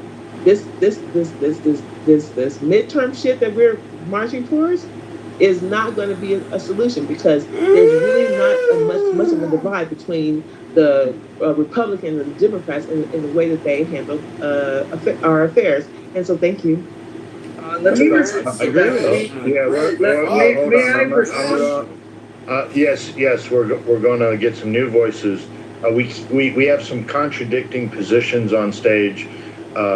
Just the speaker before said that Obamacare was the greatest legislation ever passed. However, it appears Chaya is saying that it had flaws in it, and it wasn't really what Obama wanted to put in pass as legislation, and that he should be giving reprieve because it's not really what it has lived, as they lived up to what they sold it as, right? I never say it's the great. I said it's the most consequential. I would like to address what Chaya had said also too, because there was a lot of important points that she had identified. One, we are gonna agree that if Obama said he was gonna do Obamacare, the Obamacare that we expected, it never went to pass. And we all knew what he promised. It was supposed to be free health care for everybody. It was supposed to be, in the likes of There ain't no Canada, such thing as free, motherfucker. where they have free health care is what my understanding is. Yet there were some changes that happened in the process. I don't know if it was his administration, Shia, but based off of what you had said, you probably know that certain machines had different calibrations for different races. And one would say that if you're a black man or a black woman, if you're black, then your blood sugar, you are able to sustain a certain blood sugar. So therefore, it's only at this level where you are susceptible to having diabetes. And we found out that because they did skew the machines, they even had the machines at a foundational industrial in a play-by-play built this way mindset that we as black people have had to deal with different illnesses because their machines wouldn't even give us the room to validate us being sick. I don't even know if I'm saying it right, y'all. I feel like y'all are getting what I'm saying. Is that they made the machines. You're saying it's good enough, honey. You're saying it's good enough. If someone else could give that and share that with the room, I think that would help Shia in what she's saying, because she's not wrong about Yeah, it. so hold on. This is a little bit of code because the Democrats had 60 senators coming out of Barack Obama's election in 2000 when he took office in January of 2009. They had 60 senators. They controlled the House. They could pass any legislation they wanted. Democrats could write anything inside this law that they desired. However, it now we're hearing, and I would agree, it didn't turn out the way that it was sold. Now, why would Barack Obama lie to us when he had the opportunity to literally pass any type of legislation he wanted at the time? And I disagree. Like, you know what Donald Trump wanted to do and what the other, his constituents and But why did counterparts. Barack Obama lie was his question. Why did Barack lie? But I do believe that Barack lied. I do believe he lied. No, but he said he lied about what he's doing. He wasn't able to be able to do that. He is saying he's lied about what he's doing, so I don't believe him. No, it was already proven. He lied about his birth certificate. That was proven. Don't move the goalposts. You can go to YouTube and type in Barack Obama birth certificate. Let's not move the goalposts. Let's talk about what we're talking about. But it's factually established by forensic analysis that his birth certificate was fake. And I believe it was not a real birth certificate. That's such a lie. I do know that. I do believe that. I do hold that to be true in my heart. I feel like Obama wasn't good for us. But let's talk about why he knew that what he presented to us wasn't going to fly. And this is what politicians do. They're lawyers to begin with. Do you hear me? And it's not just that, it's the elite that also control the Unfortunately, yes. When you have like Freemasons, you have secret societies that were people try to call out because that's the thing that's running it, and even the APAC stuff that was running things back then, but not to include them for the Obama thing. But just going back to like secret societies, all that stuff runs, and also the people who sponsor them and things like that. Those people are the people that they're trying to appease. So at the end of the day, it's just like when we say puppet, those are the people that's puppeting. And so at the end of the day, when we try to put everything on, Obama, he could be like a scapegoat for racists too, also to put everything on him too, also because he can't do everything in front of all these people. Wasn't a U.S. citizen, first of all. They have a legacy to like they'll kill anybody. They killed presidents already before. If this guy dared to try to even touch the topic of a thing that they didn't like again, they are like they're just like a bunch of kings and queens descendants just sitting there waiting for somebody to dance and try to give us a good show, and so to make us feel like we got freedom. That's exactly what's happening. They're just like, hey, let's let one little black token Negro to get in there, and that way we can feel like we're we maybe can let loose a little bit too. Also, by the way, we got his mother was white Jewish. What do you mean? What do you mean Negro? His mother was white Jewish. Hold on. Hold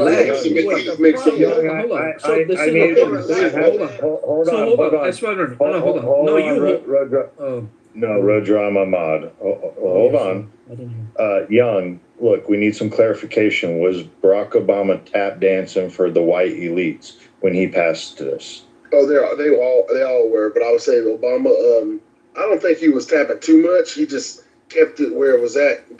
A lot of things got released under him, and it is made to look like, hey, your black guy did all this, but they actually know they're just using that for a moment, just to pass all their exotic things through him.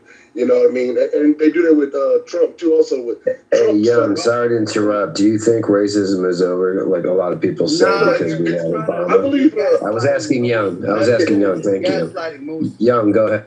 Yeah, straight up, Moose. Hold on, yeah, I think I would say racism is always going to continue until God come back, Christ, whatever, whenever we come back. I think racism is a thing that happens with comparison. And I think it happens with the chain, what do you call it, the cycle of life. And I think that's the reason why murders and deaths happen. So racism happens with animals, happens with us kids, and all types of beings. So I think it'll continue until God levels things out, whatever. I want to hear what you were saying before he asked that question, because you were on the road, and I think you were coming to a conclusion that we probably would have agreed with, Young.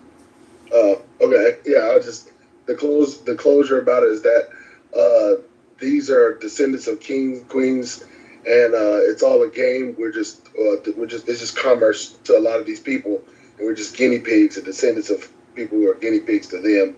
And so at the end of the day, it's all look like a show. Like as a rapper and an entertainer, we all know that it's a show. We put we get our views, we pay for the views, and we get put out there, and everybody think that they're being recommended by YouTube because you showed up on my. No, we paid for that. That's how we got in front of your face. And so like a lot of these people who are puppeteering and stuff like that, they're the presidents, they're the political people who's in our face and stuff. We hear that, but we never break it down.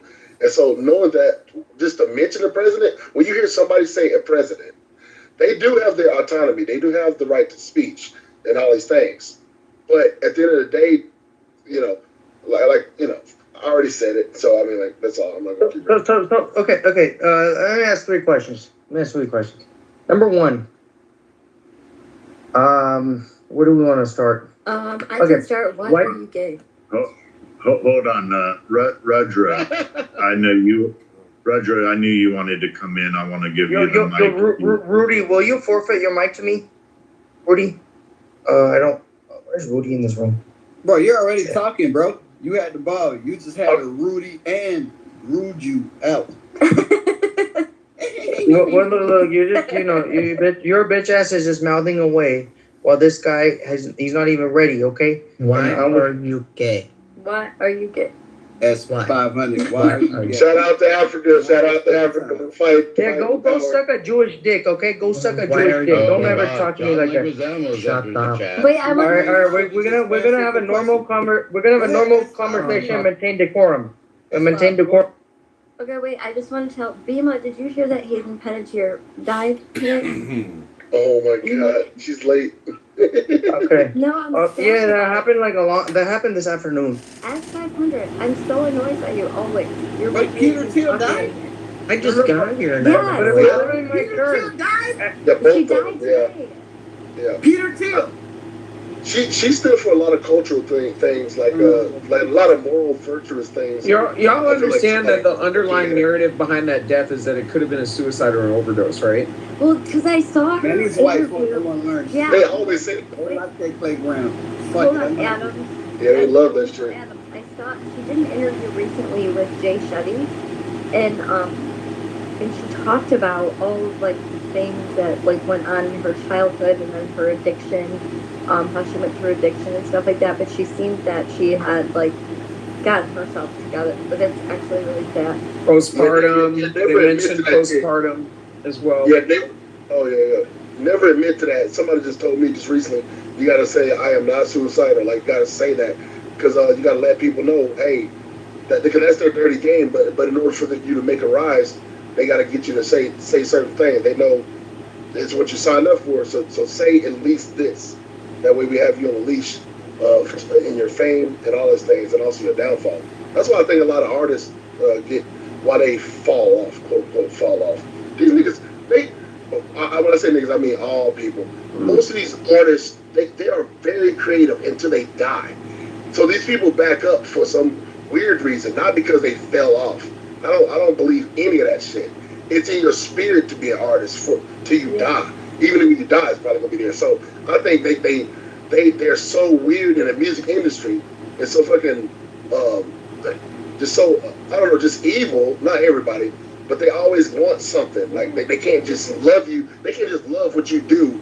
They gotta tie you to something, like out of their jealousy. Like Yeah, but it's unfortunate that this young white woman and a mother, had her life cut short. It's like, why couldn't it be one of them nappy-headed, mumbling rappers? One of them long, flat-footed, Negroes.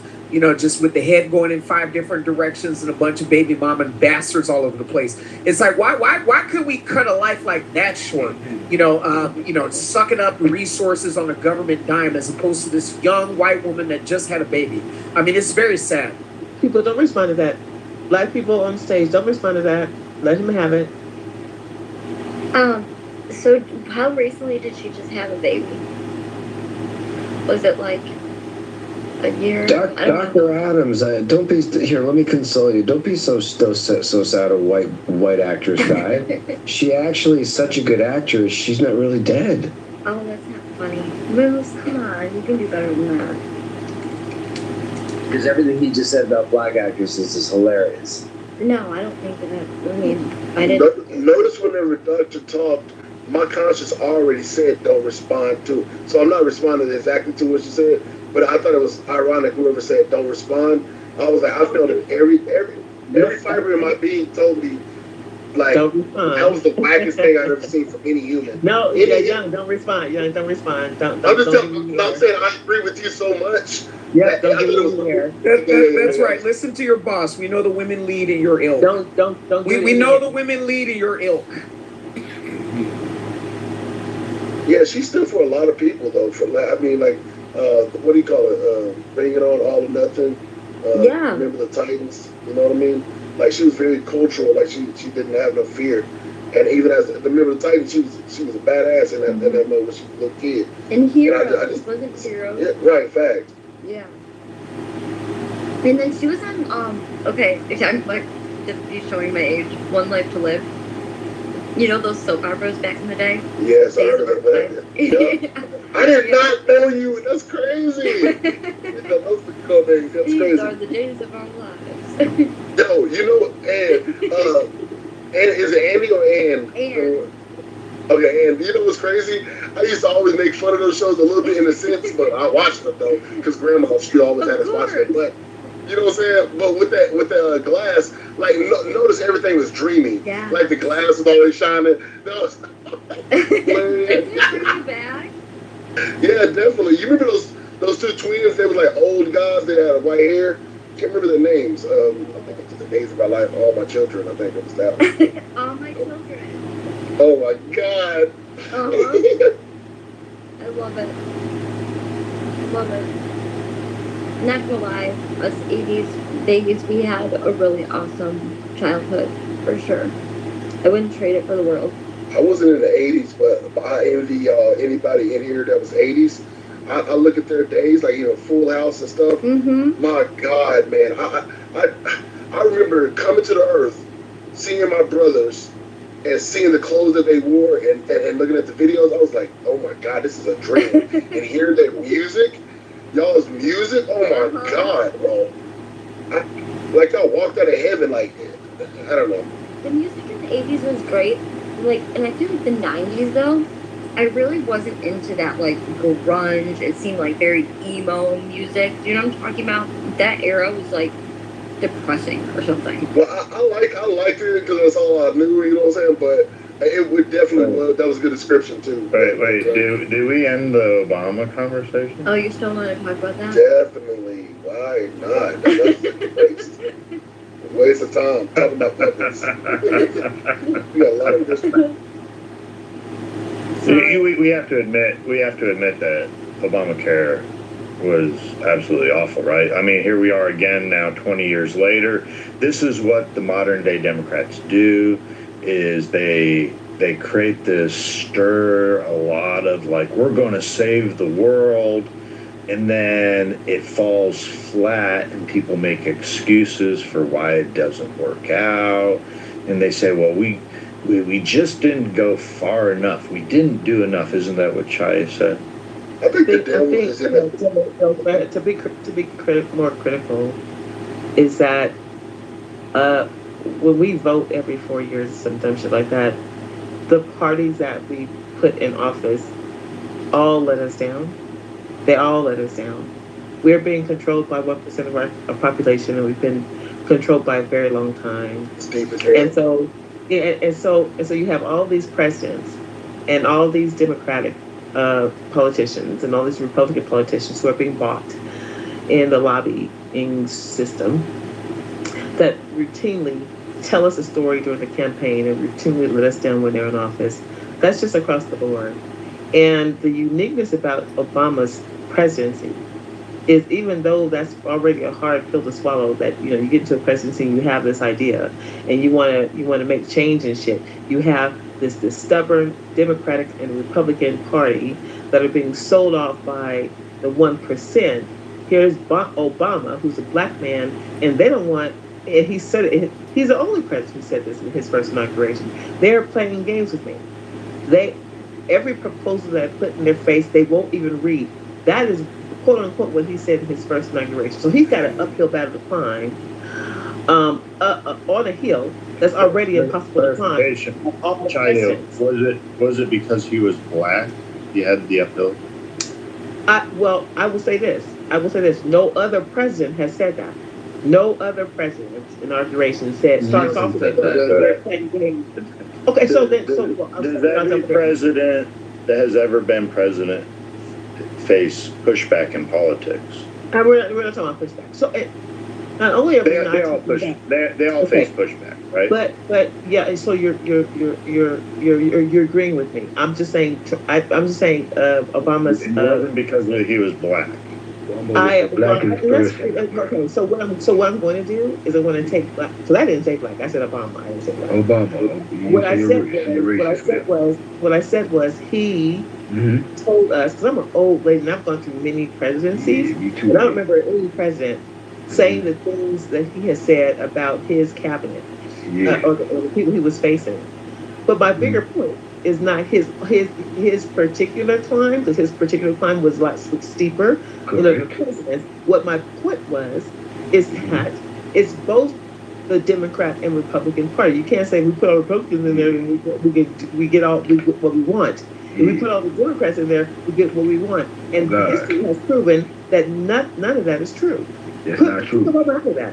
Yeah. Nothing is true. No Republican Party has gotten in there and has given us, the public, the people, the things that they promised in their campaigns. The campaign. Anything that they have promised us during their tenure in office, they haven't done it. I'm getting an echo. Where am I getting that? Because I can't even hear myself. No, I understand.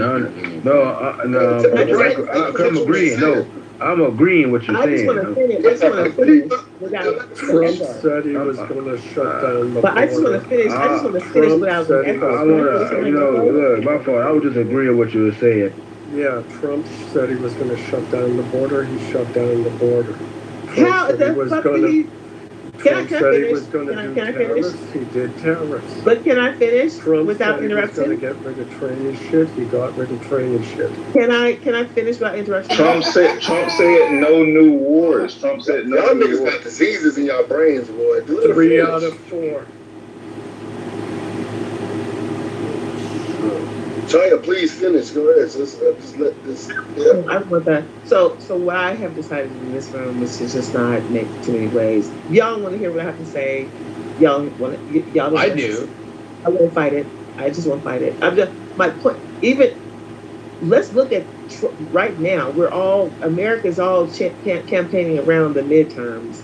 Where in history have the midterms and us overturning versus them overturning, has it ever made a real impact on our day-to-day fucking lives? It just hasn't. It just hasn't. It doesn't matter which party has the power in the White House. They just do not, because they're bought out. All of them are bought out by this lobbying system. That nothing matters. We're at a fucking stalemate. It's the government and the lobbying power and the American people who are fucking suffering. That's my bigger point. All right. So yeah, I think you probably get most people in this room that are going to agree with you on the establishment That's and not the true. party. Alan, let me finish. Please don't interrupt me. I love you, and I haven't seen you in a long time. Sorry, I can't wait that long. Yeah, you can. Okay, you've got to Okay, I don't want to wait. When you're ready, you're ready. so, Chad, what do you think is a solution to this? What would you like to see moving forward? The first thing, like historically, the electoral, whatever you call them, people, the electoral college. Yep, I want that to be gone. That's the first thing. So you're going to the DSA platform. You want to change the whole system. Yeah. That where we're going with this. Yeah, you keep going. I'm not going to interrupt you. I just lay it all out.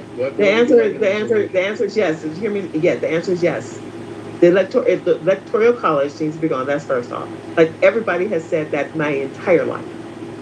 That's the biggest rub against this system is the electoral college. Yeah, that's so let that go away.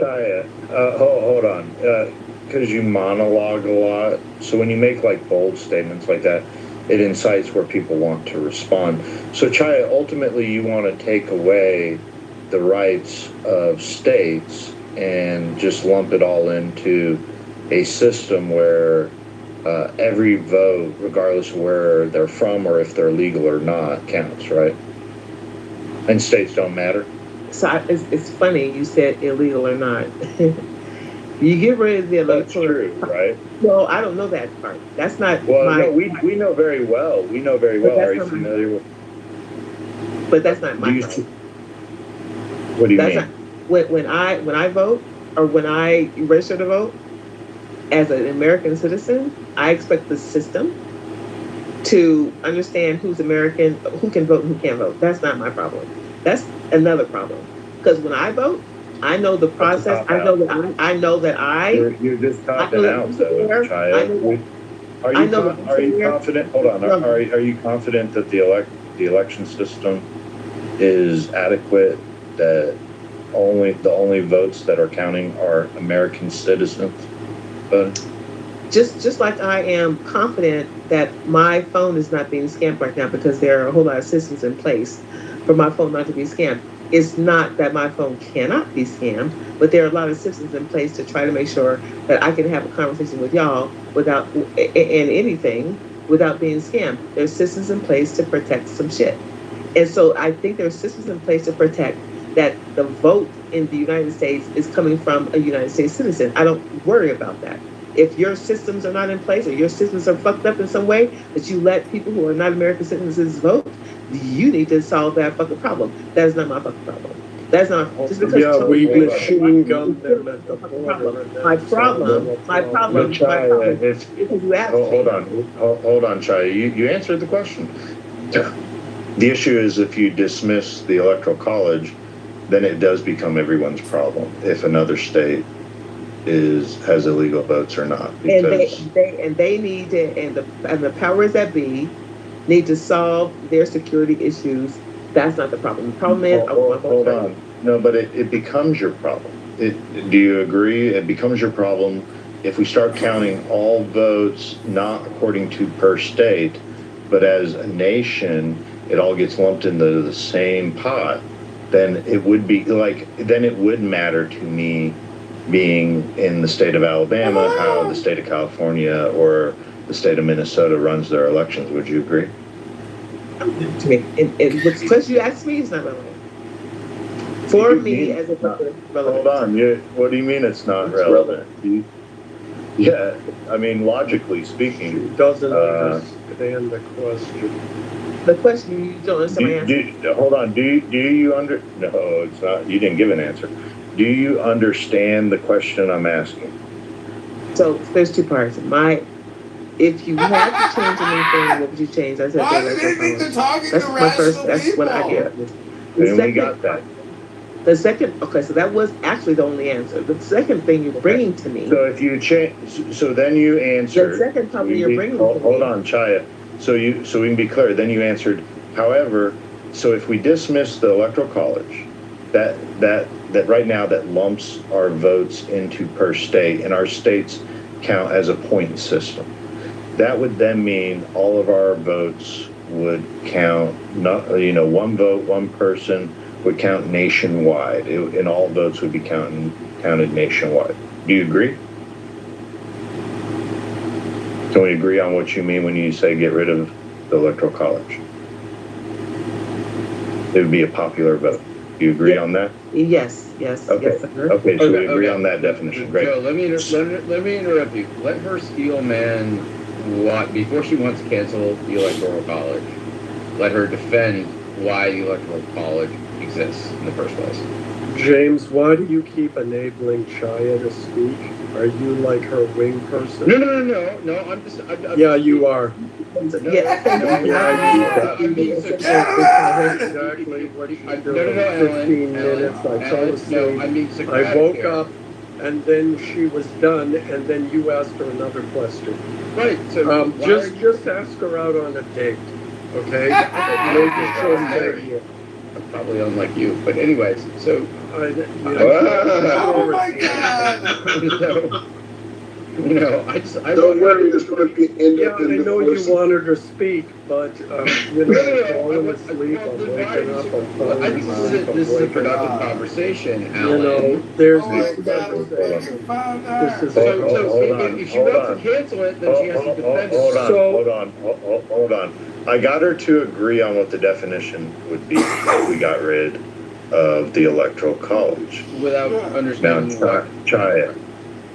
No, let's just see if she agrees. At that point, if the nation changes to a popular vote, wouldn't you or me be concerned with how other people voted in other states? The problem with the electoral college is a state called like Nebraska, and they are very scant people. If you don't have the electoral college, then the votes that come out of Nebraska don't exist. I understand why the electoral college is in place. It's in place because of population control. States like California and New York and Houston, I think, and Miami, these very populous states, they would dictate the outcomes all day, every day because they have the population. I get that the electoral college is supposed to balance that population problem out. I get that part, right? It does negate the fact that electoral colleges own way too much power than they were. The system that I just laid out is why they were put in place. Because you could potentially, and I haven't seen it in my history, you could have a whole California who was saying that we are. You're killing the room. Then stop asking me because I don't want to talk. I got other shit to do right now, but I just would prefer to listen. So whoever said I'm killing the room, I appreciate you because I'm gonna stop it right there.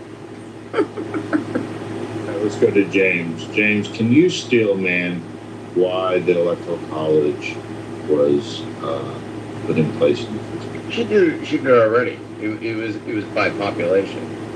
That we live in traditionally in agrarian society. Agrarian society has lower population, so you cannot have coastal high population, industrialized states overriding the national policy of states that don't have the same kind of financial, economic, population system.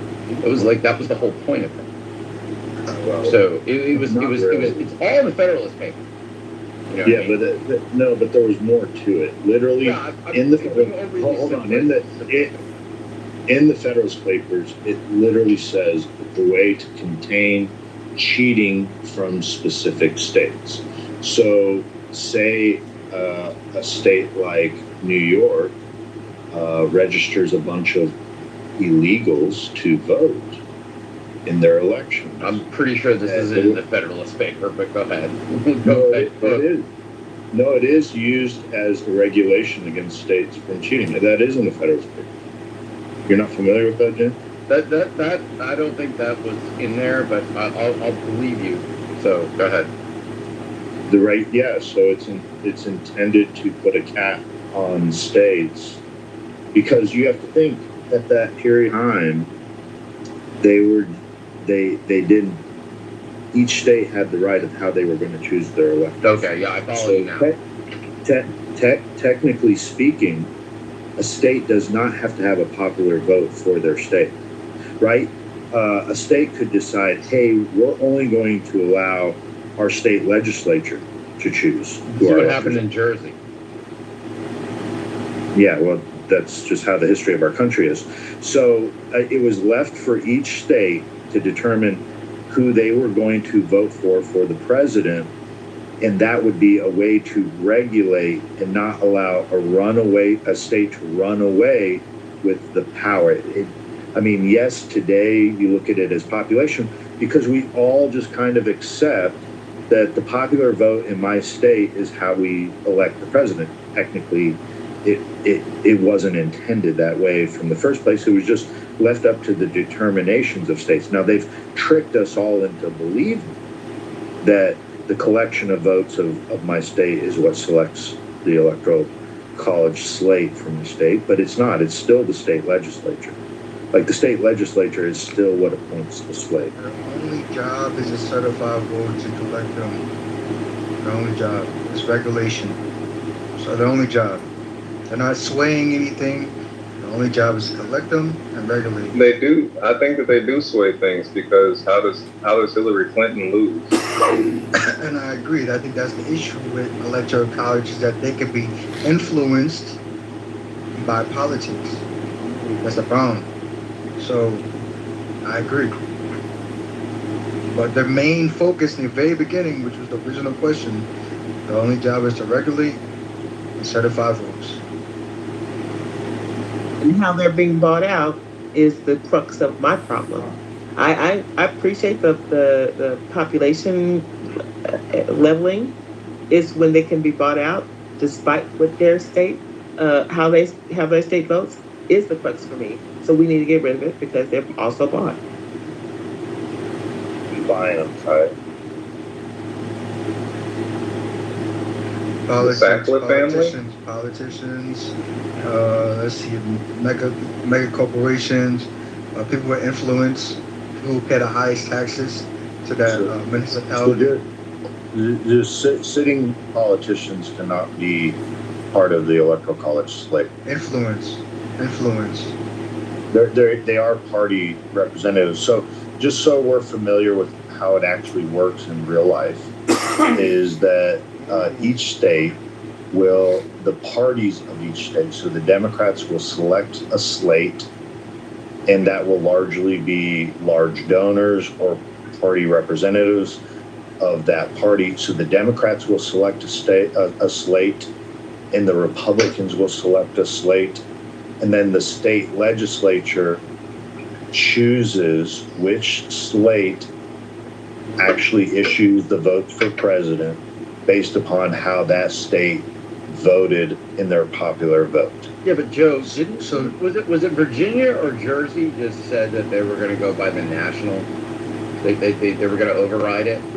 Like there is a movement that they have largely. I mean, I want to say it's about 20 states that have said our state legislature will select the slate based upon how their vote goes. Now, it's a way to circumvent the electoral college by keeping in place the current form of the electoral college, but instructing the state legislatures to appoint the slate of electors from either party, Democrat or Republican, based upon the popular vote. So, Joe, you're saying that they can't be influenced? The national popular vote. Well, there's about 20 states that have signed on to it. However, they're not going to do it until they have enough states signed on board. So they need enough that reaches over 270. So they're withdrawing, moving forward with doing that until enough states do it. And I think you need like 32 states or something to get on board to do this. And they can pass state legislature that says rather than the popular vote of your state, choosing or instructing the legislature of which slate to choose, then it would be the national vote that tells the legislature which slate to choose. Are people understanding this, or am I just too deep in the weeds? No, you're making sense. Okay, cool. Yeah, okay, cool. I want to make sure I don't want to drain people out. So that's technically exactly how it works.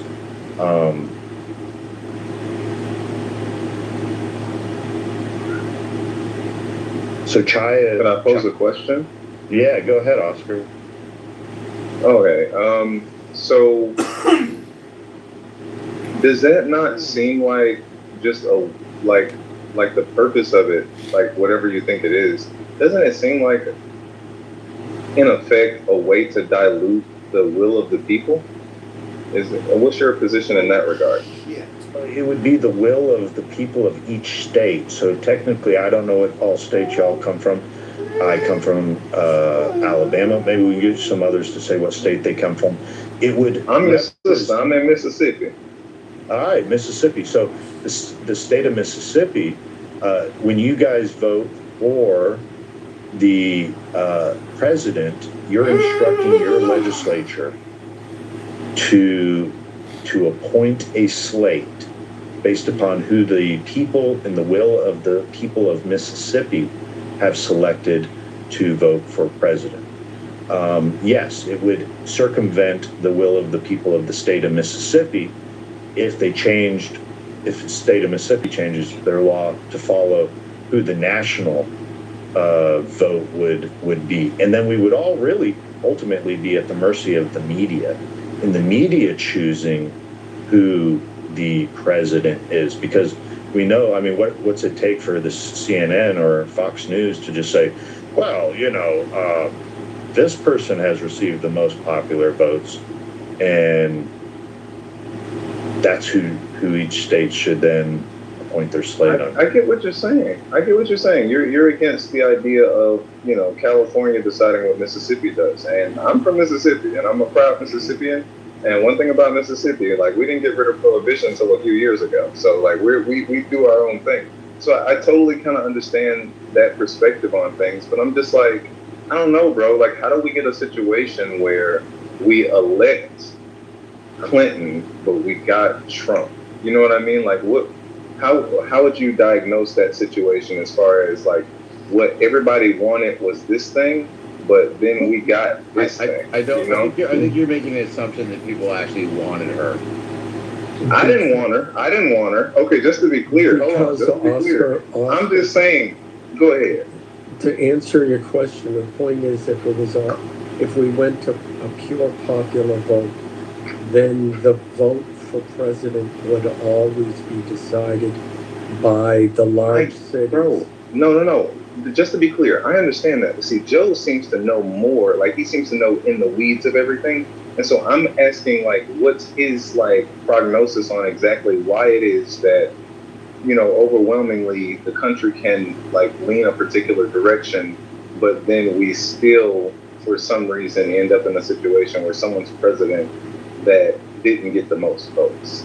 That's all I'm saying. I'm saying, what specifically, I don't know if he knows the specifics of the 2016 election or the 2020 election or what have you. And I would wonder, do you believe that the 2020 election was stolen? So, Joe, kind of speak to that, man, because you seem like you know a lot, the details and stuff, and I don't, so I'm just listening. Yeah, I'd be happy to talk about that. I don't know if the percentage split was as large as you'd think. So Hillary Clinton received 48.2% of the vote. She got 65.8 million votes. Donald Trump received 46.1% of the votes. He received 62.9 million votes. So we're looking at just shy of 3 million votes that separated the two. So at 2% of the country. So I don't think it was as wide of a margin as they make it out. And when you look at the state of California, there are more registered Republicans, 4 million registered Republicans in the state of California than the entire population of Alabama. So when you have this disparity in different states' populations, clearly California could have an additional 2 million, 3 million, 4 million votes, and it could certainly water down the influence of many other states, not just Alabama, but lots of states. They would have the influence over, and okay. If we don't have any way to regulate how California does it. So the point I'm making is hey, sure, to respond to kind of how Chai was saying, sure, if we go ahead and go with a popular vote, then I want to be able to have an influence and say in who gets to register in California's election system. Right. That's just rational. So I have two questions. The first one is there any evidence of actual illegal people voting? Illegal immigrants, that is, voting? Is there any kind of data in that regard? And the second question, one moment. And the second question would be, how would you feel about ranked choice voting? But that first one, I'm very interested in. That's hold on. So here just recently, James O'Keefe last week released videos. He was in Minnesota because Minnesota had their primary last Tuesday, and they can register people based upon a voucher system. So if me and you live in the same zip code or district, voting district, if we were in Minnesota, I could say, hey, I'm vouching for Oscar. I know he's not registered, but I can vouch and say Oscar lives in this district, and I am the ID for Oscar. And Oscar, you can come along and vote. So some states have very loose regulations on how they register people to vote. That leads people to certainly believe that, yeah, there's cheating going on. So just to be clear, so you're saying specifically in Minnesota, this covered from James O'Keefe, and if you could like post a link or anything, anybody who has access to this coverage, post something in like the thing so I can kind of look it up. But so you're saying that in Minnesota, it's possible for someone to vouch for someone to register to vote, and that come through as an actual registration. You know what I mean? Like that, does that actually, does the person, you know, because eventually, yeah, go ahead. The day of the vote, the day of the election, someone can go into the poll and say, hey, my friend, even though they're not registered, I can vouch for them and they can come along and vote. And up to 8 people are allowed, you're allowed to bring 8 people unregistered to the poll to go and vote. Yeah, this is Minnesota law. So I'll post all that for you right now. I'll give you a bunch of different links on that. So the idea that if we eliminate the Electoral College doesn't eliminate the problem. The Electoral College doesn't regulate that problem. It doesn't do that. It just collects the goddamn votes and decides whether they're going to be paid enough to do something different from what their state is suggesting. They have nothing to do with security of votes any more than anybody has a stronghold over my black ass going to any federal building and giving them all of my personal credentials and not expecting that my personal credentials are not safeguarded by scammers, money launderers, anybody who can do some nefarious things with my personal information. When I go into a federal building, I feel it might be the wrong thing to feel, but I feel a security that the American government, even though they are protecting the American citizens from outside sources who are not American, they are also securing my black ass and your white ass from nefarious people within the country. Because they have security measures. They have the CIA, the FBI, and all that dumb shit that they have to protect the right. No, I'm not done. And I'm going to land here. To protect the citizens. So if I go to goddamn vote and I'm not legal, I am not legal, I could imagine that beyond the Electoral College, there are safeguards put in place in these United States that make sure that anybody who votes is a United States citizen and can vote. That is one problem. The security of the voting pool and the ability for people who are not U.S. citizens to also vote. That is not an Electoral College problem. That's a national security fucking problem. And so let's not mix those two together, because in this conversation we're mixing those two shits together, because the people we elect to the Electoral College don't have the power to decide what security measures we put in place to make sure that people who are not American citizens cannot fucking vote. Those two different fucking things. And the fact that we are blending them in some kind of fucking way is weird to me in this conversation. It's okay. We explained why we are blending them. But to answer you got to blend them. Go ahead, bro. The reason why I'm able to figure out is because like we saw in Los Angeles, that the two top contenders were Karen Bass and Spencer Pratt, who was a Republican.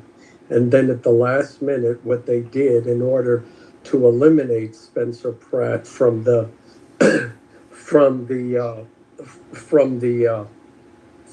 um, primaries is they paid a bunch of homeless people in Los Angeles on Skid Row.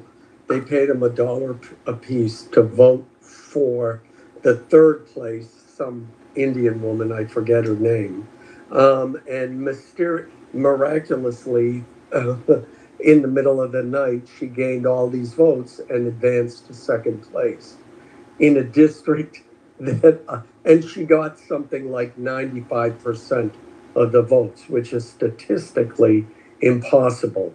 So, and you're seeing a lot of that where in the middle of the night, all of a sudden, some person surges ahead with an unrealistic and statistically impossible share of the votes. So that's why this ranked choice voting, they're just using it now to eliminate Republican candidates. At least that's what they're doing in California. So I don't agree with it. I think each party should have its primary, and then the two winners of the primary go against each other. Yeah, ranked choice voting is is a proxy. Well, hold on, one thing. I promise you, my vote can be sold. If you want to knock on my goddamn door, give me, I don't know, what's my price? $700,000. There it is. $700,000. You knock on my goddamn door, I will vote the way the whole fuck you want me to vote. So and so. that's Okay, Shan, you a sellout. Okay, all right, let somebody else. No, just. Yeah, and unfortunately, it's like a lot less money for that. Actually, I think it was like what $6,800 for 10,000 votes is the going rate. Okay. So okay. All right. Oscar, go ahead. Go ahead. Okay. So, first and foremost, Spencer Pratt is a complete idiot. He's a washed-up reality star who knew absolutely nothing about politics. And homonyms, bro. And homonyms. And he was winning this though. I'm sorry. Did something that I say leads you to believe that it was did, so I'm responding. No, by the way, no. That is not a question. I know that your education system may have failed you. Okay. I know that you may or may not, be experiencing early onset dementia, but I'm going to need you to understand that unless a question has been asked while a speaker is talking, that is not a time for your geriatric ass to go. Let him finish. Like, let's not. Let's not. Let him finish. Let's Let not. him just Because I still have smoke for people. Let's not. You said you were going to find me and rape Let's not. No, nobody wants to fuck your old ginkgo below the habit ass. I got to get control of the room. Listen, I've put the post up here. Here's the link. James O'Keefe dressing up in Muslim garb, bringing a transgender, a Muslim, or a person portraying themselves as a transgender Muslim, dressed up in a burqa, vouching for for them to be able to register to vote on primary day. Look, Minnesota has a very loose registration process. Did anybody vote? Did they go ahead and try to vote? Well, you'll have to watch the video. I'm gonna watch it. Yeah, you're going to have to watch the video. However, the idea is to display how loose their registration system is, and this is just one small microcosm of other states. They tend to be very blue states that are just open for anybody to be able to vote. But look, we're going to give JJ a time to respond. JJ, we're talking about the Electoral College. How Democrat states are very loose in their registration requirements and also voting process. If you'd like to chime in on that.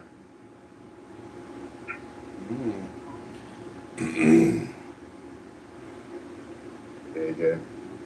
Yeah, no, I'm just waiting for everybody to mic up because I really don't want to like have to be yelling at everybody at anybody. Like, let's not. Timothy, you already know how I feel from the last. So, um, yeah, so we apparently we need to get shit in order. If I'm definitely for that because I believe that election integrity is important. You know, I don't like people lying and fear mongering about it like Trump, but I do understand that shit needs to be tightened up. So I have no problem with that. That's not necessarily a partisan change issue. Like that's more of a we need to just have better candidates that are vetted um, and better governance to make sure that this shit doesn't happen. It's absolutely ridiculous for people to be able to exploit the electoral process, you know, um, to try to cheat the system. Like I was saying before, Spencer Pratt is a joke, and that's why he lost. And I think it was trash to Republican that Trump tried to step in and bitch about his loss, but that's what Trump does anyway. Um, this shit that at the top of the screen, I think it's absolutely disgusting. I don't, but again, I don't think it has anything to do with the actual transgender community. I think it has to do with people trying to game the system, which I'm totally against. The last thing I wanted to say is to what you said, Joe. This is my thing with the electoral college, right? I think that I just I reject the notion that every state has the same value. I reject the notion that every state needs the same voice. I think it's really problematic when we live in a democracy. You know, I know people like to call it constitutional republic, whatever. Like, conservatives say that's fine. But at the end of the day, when people vote, their vote should be worth just as much as the next vote, and it's actually not when we're basically allowing teeny weeny states in the middle of the country to have the same kind of voting power as New York, California, Texas, like the bigger states. I'm just sorry. It's like if you live in a smaller state, for the most part, you probably don't add as much value to the country as the bigger states, and I don't think they should have the same voting power. But that's my opinion. Clarifying question. Shit. Shia, hold on. Clarifying question. JJ, are you in a big state? Yeah. I'm in NYC. Like I say that all the time. Okay, cool. So essentially, you're arguing to give more power to your state, right? Well, just to be clear. To be clear, yes. But even if I lived somewhere else, I wouldn't. I think I would maintain the same position because one person. My point is, one person should have the same amount of voting power as the next person, regardless. Like you have something to gain from it. Whoa, okay. Can I ask him a question? Can I please ask him a question? Yeah, I was going to ask him a question. What's the name of the country? Oscar and then Alan. Go ahead, Oscar.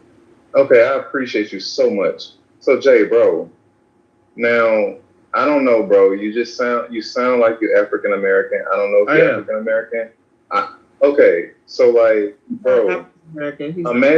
Shia, you don't know me personally. Like, please don't speak on me because I will derail this fucking room. You already said some bullshit earlier in another room. Don't do that, Shia. He's not African. Don't do that. Don't do that. You don't know me. Hey, look, bro. If he's mixed or something, that's fine. Okay, but I'm saying you identify with that. But I'm saying, bro, if it was majority rule, bro, imagine a world where all of the white people just decided they hate niggas like out of nowhere. You know what I'm saying? Like, wouldn't that be a bad thing? I know you would probably say that that's to happen with Trump, but I'm just saying though, like, like if majority really ruled, wouldn't that make the minorities a problem? Like, you know what I'm saying? Like, what do you think in that regard? I think that one, you hit it on the nail already without even maybe intending to, because we already have that. The majority does rule, at least in the voting power. I think that Democrats and sane people and moderates and What do you call it? What's the other independence? Need to galvanize and actually put I'll say this, non-Republicans back into office, because there's a way this shit is going down right now is very, very problematic, and I think that the country needs a brief. For whom? Who's it problematic for? It's problematic for anybody who's black or brown. It's problematic if you got an accent. It's problematic if you don't have a passport, which literally millions of Americans don't, and you want to vote. It's problematic for people who are just trying to buy gas and groceries at a normal rate. Okay, what is? How are you gonna tell me as a white woman who I can speak for in the black community? That shit is weird. Me as a person, I only can speak for myself. Okay, but what? No, I was asked the question. I answered. A passport. What systemic barrier is keeping you from getting a passport? No. Money first off. But he need you to cape for him. Baby girl. All right, so let's get this back. Wow. Yeah. I said. See, the I thing said is, after Oscar, Alan. Yeah, go ahead, Alan. We are in the current moment. There are people who feel like they don't like the state of the government. They don't like who's running the government. And they know that if they went to a simple majority voting system, that they would gain an advantage, and it would be very difficult then for another party to gain access to the White House. But this is exactly what the founding fathers sought to prevent, and which is exactly why they put in the Electoral College, because democracies always fail. Mob rule always fails, and Oscar's example was the perfect example of that. If white people, first of all, white people are not by and large racist against black people, even though there are those who would like to portray that they are, et cetera, et cetera. But if we decided, gee whiz, we're tired of black people and we want to do something about it, then the majority rule would enable that to happen. So the people who are advocating for a popular vote only system are doing it because in the moment they feel like they would gain an advantage, not realizing that it would in the end be their demise. And that, again, our founding fathers understood this. And this is why we have the system we have. It's not called the United People of America. It's called the United States of America. So our system is founded around a state identity, not a city identity, not a party identity, United States. We each have diverse and inclusive states. I love how he gets to talk in this cadence and nobody interrupts him. But when I talk and I talk fast, I get interrupted. It's really weird. Well, that's okay, Jay. No, it's not okay. That wasn't for you to comment. I'm just making an observation. I'm just making an observation. Right. And I interrupt. Because he literally talks like he's slow, and it's okay. The last submission you made, I didn't interrupt you. You were right, but I will land with this. Each state brings a diverse, unique, and inclusive contribution to our country. And wouldn't it be terrible if that diversity was destroyed because of the popular vote? If you want to be progressive, you need to keep the Electoral College to preserve the diversity that our founding fathers baked into our system. So they Alan, were geniuses. So Alan, these are the United States, and there's no visa requirement or no passport requirement for Americans to move from state to state. It's fluid. Correct. It's not as stringent as you. It's not as stringent as you propose it to be, because where did the fact that we can, the fact I made Alan, no the such fact that- claim, Chaya. I'm trying to respond to you though, Alan. Okay, The fact that it's so that our responding population by can be saying Alan, I want to make it more I just want strict. to Alan. I'm not trying to I challenge you. can't answer a question that I didn't say. I didn't ask you a question yet, though, right? Well, so the you're idea, starting with the premise I didn't make. I am starting with. Can you let me give my premise? So the idea that the populations in the United States is fluid, and this concept of we're the United States and we separate the states, we're fluid. And so a lot of us will move away from Nebraska, and we move to Chicago, or we'll move to DC, and then we'll kind of all go to Washington State, or go to California, or go to Texas. We're still American citizens, regardless of where we move, because this when we use states as a thing in the United States, and we don't have to have passports or shit to go from one state to another state, means that we're a united people, not necessarily United States. We are united. We are American. They name it the United People of America. And the right that has been given to us is that we are able to move from state to state and not have an allegiance to any fucking state at all. There could be some kind of popular situation happening in fucking Nebraska, and we'll all move to goddamn Nebraska, and Nebraska will be the populous state. It can happen fucking overnight because we have that fluidity in the United States as American. And I think what's more What are you saying? What's more important, and I'm getting here. Yeah, I'm confused. What's more important is that we're American citizens. When I interact with the government, because we sometimes have to interact with the government, like vital records and sometimes shit like that. The questionnaire that they give you in these phone calls is fucking ridiculous. How many teeth did you have in your mouth at 4 years old? Because they know this shit. And where were you when you were 12? I've never been asked Yeah, that. they know this shit. No, Mom. Are you against diversity? Can I finish? I want to finish. I want to finish this without interruption. Thank you very much, because I let you finish, Alan. What I don't want to do, what I did not do is disrespect you in the way that you spoke. Because I respect you. I respect the way you present Alan your. Jay literally just made a submission about you speaking uninterrupted, and you're interrupting other people. Right. So Alan, I didn't interrupt you because, and the people who criticize you, the way you present, you speak slowly and methodically, and I respect that. Respect me at the same time. The idea that I can when I interact with government entities, that they ask me some strange shit. When they ask me some strange shit to validate myself, ask my Social Security, ask my father, ask my mother, ask where I was this particular fucking time of day. I feel like naked by the time I get through this security man. I feel fucking naked because you know more about me than I think I know about my goddamn self. And so the idea that you can do that shit with me to validate who I am as an American fucking citizen, and at the same time you have people who are voting who are not American citizens.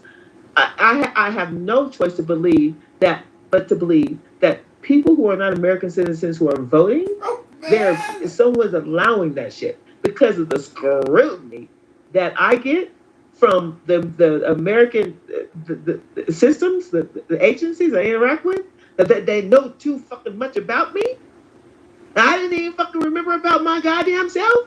Damn, girl, stop cussing so much. Shit. God. You cannot tell me. I like how you cannot tell me. Come on, y'all, because this is come on. You cannot tell me that the American government has a hard time recognizing an American citizen. American. Hold on, Chai? Why are you diverting the conversation so much? We're talking about elections. What are you talking about? I'm talking about the security over the elections. Did you not follow me? No. Security. Yeah, I understood what you were saying. You're basically saying you go through so much that you are shocked to know that there are illegals. Now someone has to talk for me. No. I was just I was trying to show that I understood. I stayed in the vein of the conversation. You asked a question. You said, "Are you guys not following me?" And then Oscar was responding to you. Why? Yeah, I was just saying. I understood what you were saying. Why? I wasn't following you. I would like Oscar to translate for me. Oh, okay. Yeah, like she would. I think I'm mansplaining, and this is bad. But like just to be clear, Chai, I don't think I speak for you or anything like that. It's just that I was literally like for real responding to what you were saying. Like, do y'all follow me? But I followed you. Like that's what I wanted to respond with earlier when you first made this. Because you were saying that earlier. Yeah. Thank you, Oscar. Yeah, like you were saying that earlier, basically, and that's why I posed that question to Joe. Was like, how is it that, like, are illegals actually voting? Like, is that like, of course you can rem whatever, but like when it comes down to it, like, do they actually like does a vote get cast? Because I'm skeptical because, like what you said, with all the security measures and such, and I work in fraud as far as like credit cards and banks and stuff, so I see all of those questions that you get annoyed by. I'm one of the people that has to ask them. And so it's just it's like, yeah, like how on earth is that happening? Is that really happening? So I understand your skepticism, and I didn't mean to be your translator. Like I didn't mean to. I'm not trying to insult you or none of that. Like I just was just saying. Like I understood what you were saying. Real. Thank you, Oscar. Okay, so I actually it's funny because even through a lot of ish galloping, like I actually agree with one thing, which is you know affirming my point. Like I don't understand why, like in the same way that like you were saying, Joe, like why or looking to me to basically say I have a bias. I feel like a lot of people who have the inclinations to want to keep the current um, college. What you call it? What is it? This shit again? Electoral college. Electoral college. Yeah, I just feel it's giving small state mentality. I'm like, at the end of the day, when we're telling the people go out and vote, register to vote, your voice matters. It really doesn't if one person's vote matters more than another person's vote or less than another person's vote. And especially when nowadays it's not really. First of all, I don't. This is the other thing. The founders were flawed in many ways. They got certain things right. I think that the Constitution was brilliant for that time, but we're not in that time. We've actually gotten to now have the the benefit of stupid. The documented, like the fallout from, the history of this.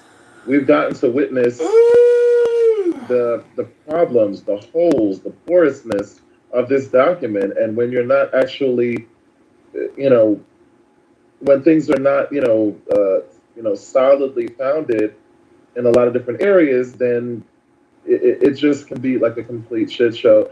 Okay, there's no need for this shit nowadays. How many corrective actions in the 250 years from the original Declaration of Independence and the Second Congressional Congress, how many course corrections have we made? How much blood and treasure have we made? And wouldn't you call that progress?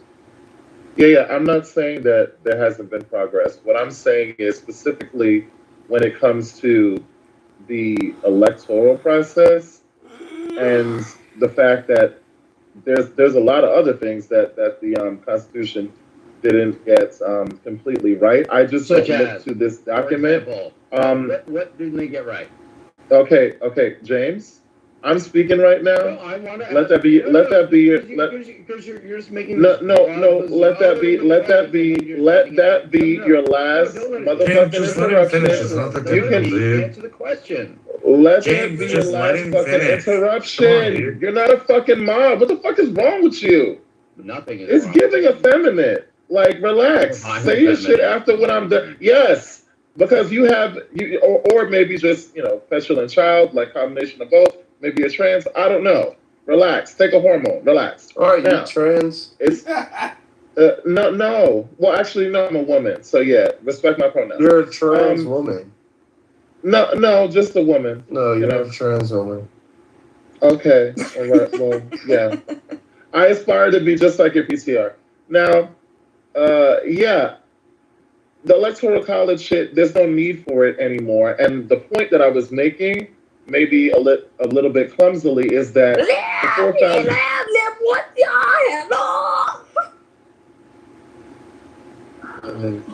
Always during my fucking submission. Okay, is that what do you call it? The Constitution is not perfect. The forefathers didn't get everything right, so I don't look at them as the be all and end all to basically say, oh well, we can't change any of this shit. Yes, we can. I think it's important, especially in our modern, voting structure, and I think it would empower people or motivate people to actually want to vote. How much of our country, how much of the electorate doesn't vote? People don't vote. So I nearly think half the electorate doesn't vote, Jay. Thank you, Marshall. Half of the elected country, and a lot. And listen, I've done campaigning, and a lot of times what I hear, I swear, and a lot of times what I hear from people is, my vote doesn't count. My vote doesn't matter. I've literally heard that many, many times. So if we actually, I'll land with this. Since apparently every time I speak, like, people have to get off their fucking mic and do weird shit, but y'all got it. What do you call it? If we actually made that change, I think we would see more benefit, and people actually coming out to vote and actually making, the country actually better. Okay, JJ, what do you think they got wrong? There's been about 15 course corrections that the United States has done since its inception nationally. Thank you. And as far as the electoral system goes, it wasn't just to give an equal voice to every state. It was to ensure against a populace, or more of having Congress have control of the presidency, which they shouldn't have. This is why we have 3 separate branches. They did not a Congress to be the ruling dictate over the entire nation, and particularly in times of the presidency, who is supposed to be also a check on balance of power. Also, they didn't want the president to just have a regional mandate. They wanted him to have a national mandate, which is why the electoral exists. And it's represented based on population by congressional votes, and then you get 2 for each senator, for a total of 4 extra votes out of there. Only 48 states give a national mandate to the winner. Winner takes all. Only 2 states, Nebraska and I think it's Maine, split their votes. Yeah, it's Nebraska and Maine. They do it proportionally. Yeah, so I mean, the electoral system works just fine to make sure that the president is president of a nation and not just New York or California. Those that wish for it are obviously operating from a urban area in a large state, and really don't have the idea of what people face, such as in the Midwest, which was Hillary's problem, or what people in the Northeast face, and differences to the South, or we East to West. They're all a variety of different issues, and the reason we want a national mandate is so there is cohesiveness, not so that there is dissatisfaction. Otherwise, we would most assuredly have 50 countries rather than one nation.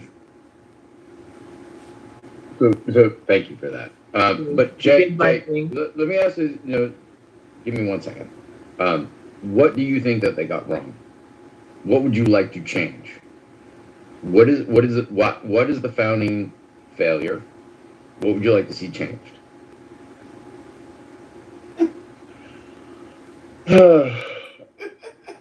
First and foremost, I think that there should be term limits within really the entire government. We have that for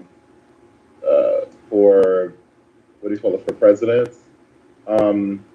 We need. I think we actually need, first and foremost, term limits on the Supreme Court.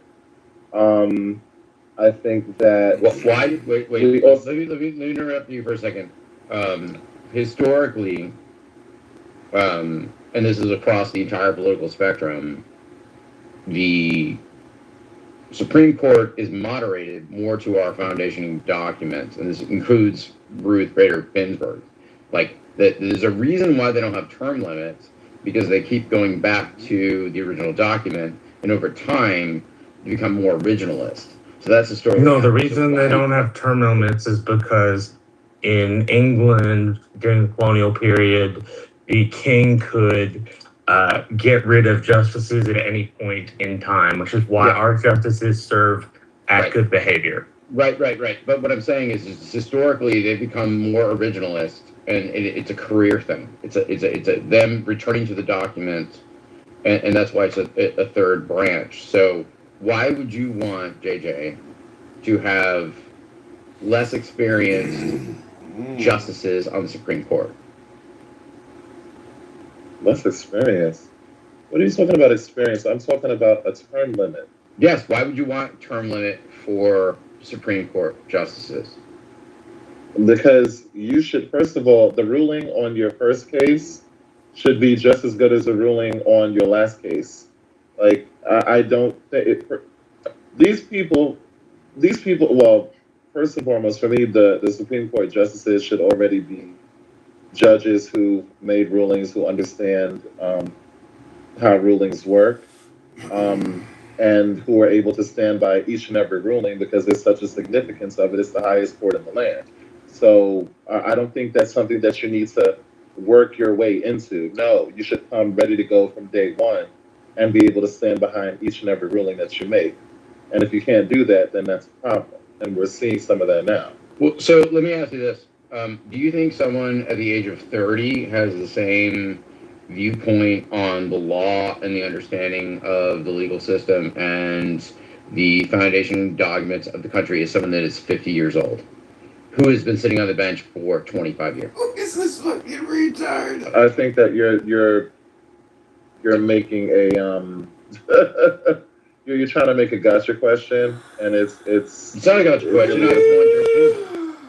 No, because I'm saying that I personally don't believe, based on my experience and based on the things that I've witnessed and based on the stories that I hear, there are people who can sit on the bench for 20 years and not be doing shit, but farting and stinking up the bench. It doesn't mean necessarily that you're better simply because you have more experience. Like, that's not how the best works. I mean, we have a whole president who his whole campaign was, I'm an outsider, I don't have experience, and that was the appeal, right?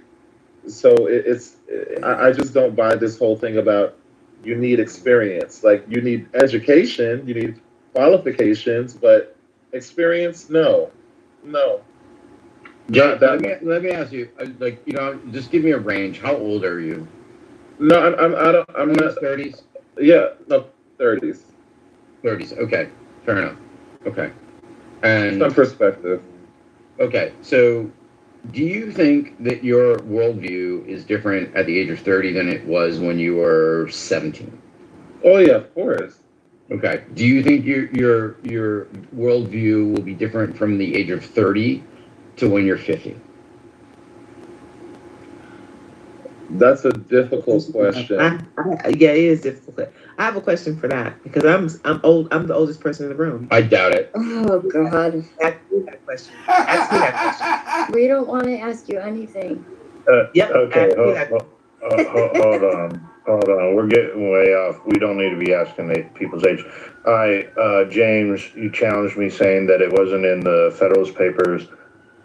Federalist Paper number 6. No, I believe you, Joe. I did. I conceded that. I was like, you know what? I just never heard that part of it. So hold on. I want to state it. What it's talking about. The Electoral College was put in place because there was nothing more to be desired than that every practicable obstacle should be opposed to cabal, intrigue, and corruption. So if we allowed an area of the country to centralize the vote, because you have to think not everyone goes and votes, that you could have a cabal rise up through legitimate or illegitimate means and flood the vote system with votes, and all the states would then have to adhere to that cabal. Yeah, and that was literally the reason why they put the Electoral College in place. Yeah, it wasn't just they were in territories. I mean, look at Montana. I mean, look at Montana.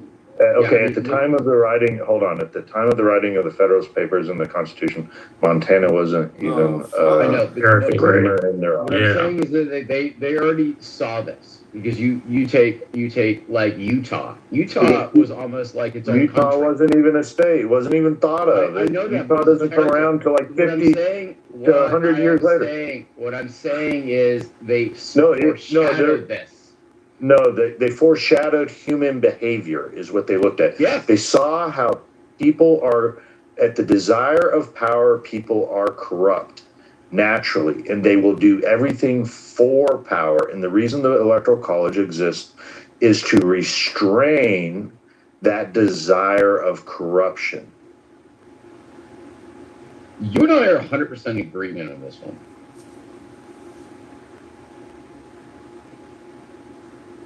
Okay, I asked a question. I mean, that wasn't the purpose of the Electoral College to prevent corruption. It had nothing to do with it. What it did have. Look, did you miss it? No. What it had. No, hold on. Did you miss what I said? Literally, Federalist Paper number 68. This is. Yeah, I know the intended and what you're trying to parse out, but the step against corruption was the checks and balances that they put into. This is where the impeachment process comes in. This is why you can have censure, why you can have various methodologies that exist within our governments to go ahead and do this, most particularly the impeachment. We can impeach a Supreme Court, we can impeach a president, we can impeach a lot of people, even at the president's discretion. Any appointee that is chosen or confirmed by the Senate, we can impeach. These are not just simple little things. The Electoral College was more of not necessarily corruption, but a prevention of regionality power, most particularly during slavery, to prevent southern states from overwhelming like states like Rhode Island, New Jersey, etc. This is where the Three-Fifths Compromise comes into play. This is where a lot of things start to come into play and start to fall down when they started to frame the Constitution.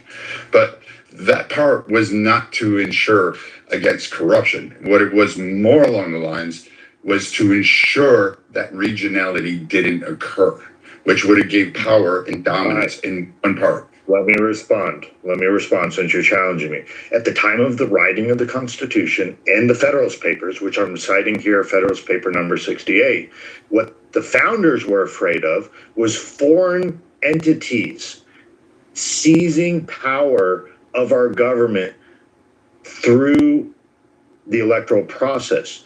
The reason the Electoral College was put in place was to prevent foreign powers in their attempts to seize our government through corruption. That's literally what Federalist Paper 68 talks about. I'm just saying, look, where's your source? I'm okay. But you both are correct, because I mean, if you're referencing Federalist Papers, I think it's like in the 70s when they talk about firmness and being like the permanent nature of like judicial and like having senatorial will resist any kind of majority overpower or like whim of the masses. And I mean, you're correct, Joe, and you're correct, Viking, that both of you note important parts of life. I honestly cannot understand why people are still arguing for a banana republic.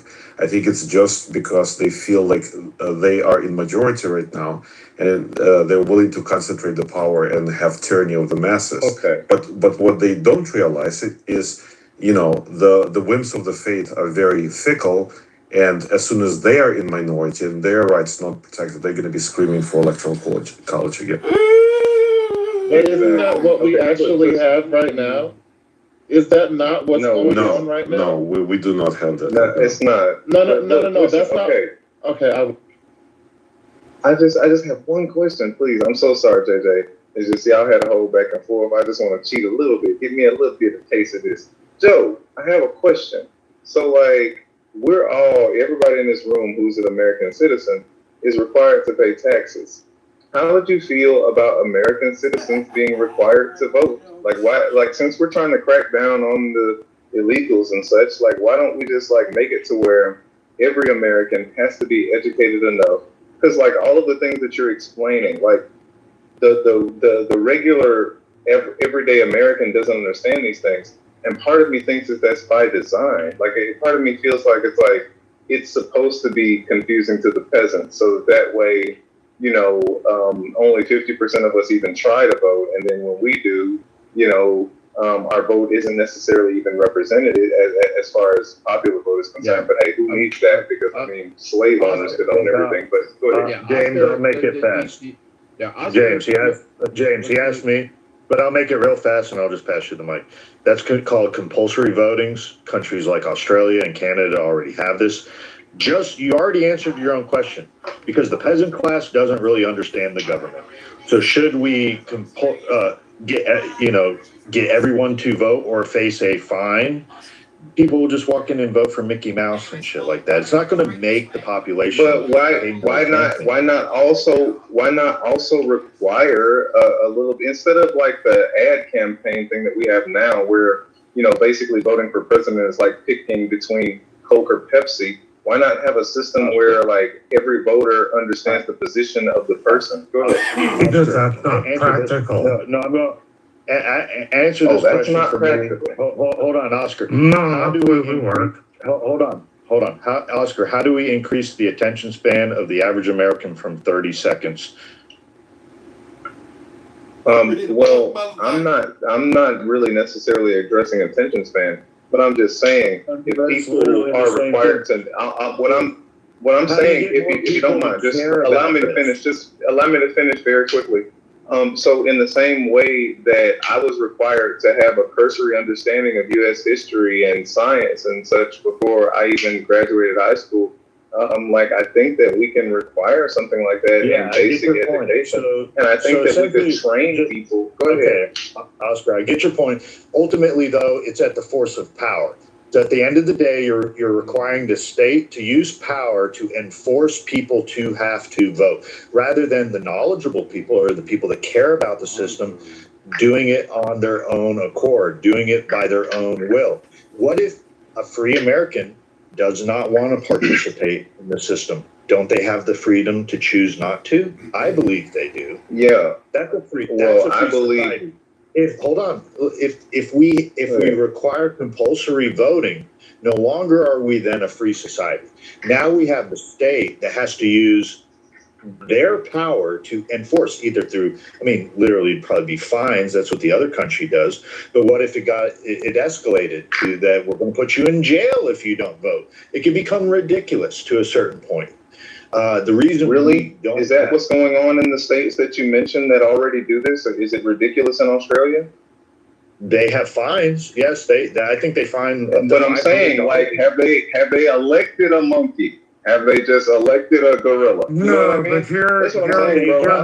No, not that they elected. That they issue when they go and vote. Someone will go in to vote for Mickey Mouse, so they don't get fined. Okay, that sounds like someone executing that freedom of not voting. That sounds like someone being able to execute that freedom by voting for Mickey Mouse. Estimate out of 220 million voters, only about 15% of that number are actually educated. Okay, Marshall, I understand this, but James gets to go, and then Marshall. Let's bring this back a little bit. Okay, so with the Emancipation Proclamation and the enfranchisement of the southern states and the Black American, okay, the control mechanism was then to put in a whole lot of things like literacy tests. So these were themed racist, okay, but in reality it was an anti. It was more disenfranchisement. We have these arguments today with voter ID. Okay, so, and I agree with you. I think that no one should have a high school diploma without being able to pass the same naturalized citizen test that any immigrant has to come to the United States. So, yeah, you're correct. We have dumbed down the population.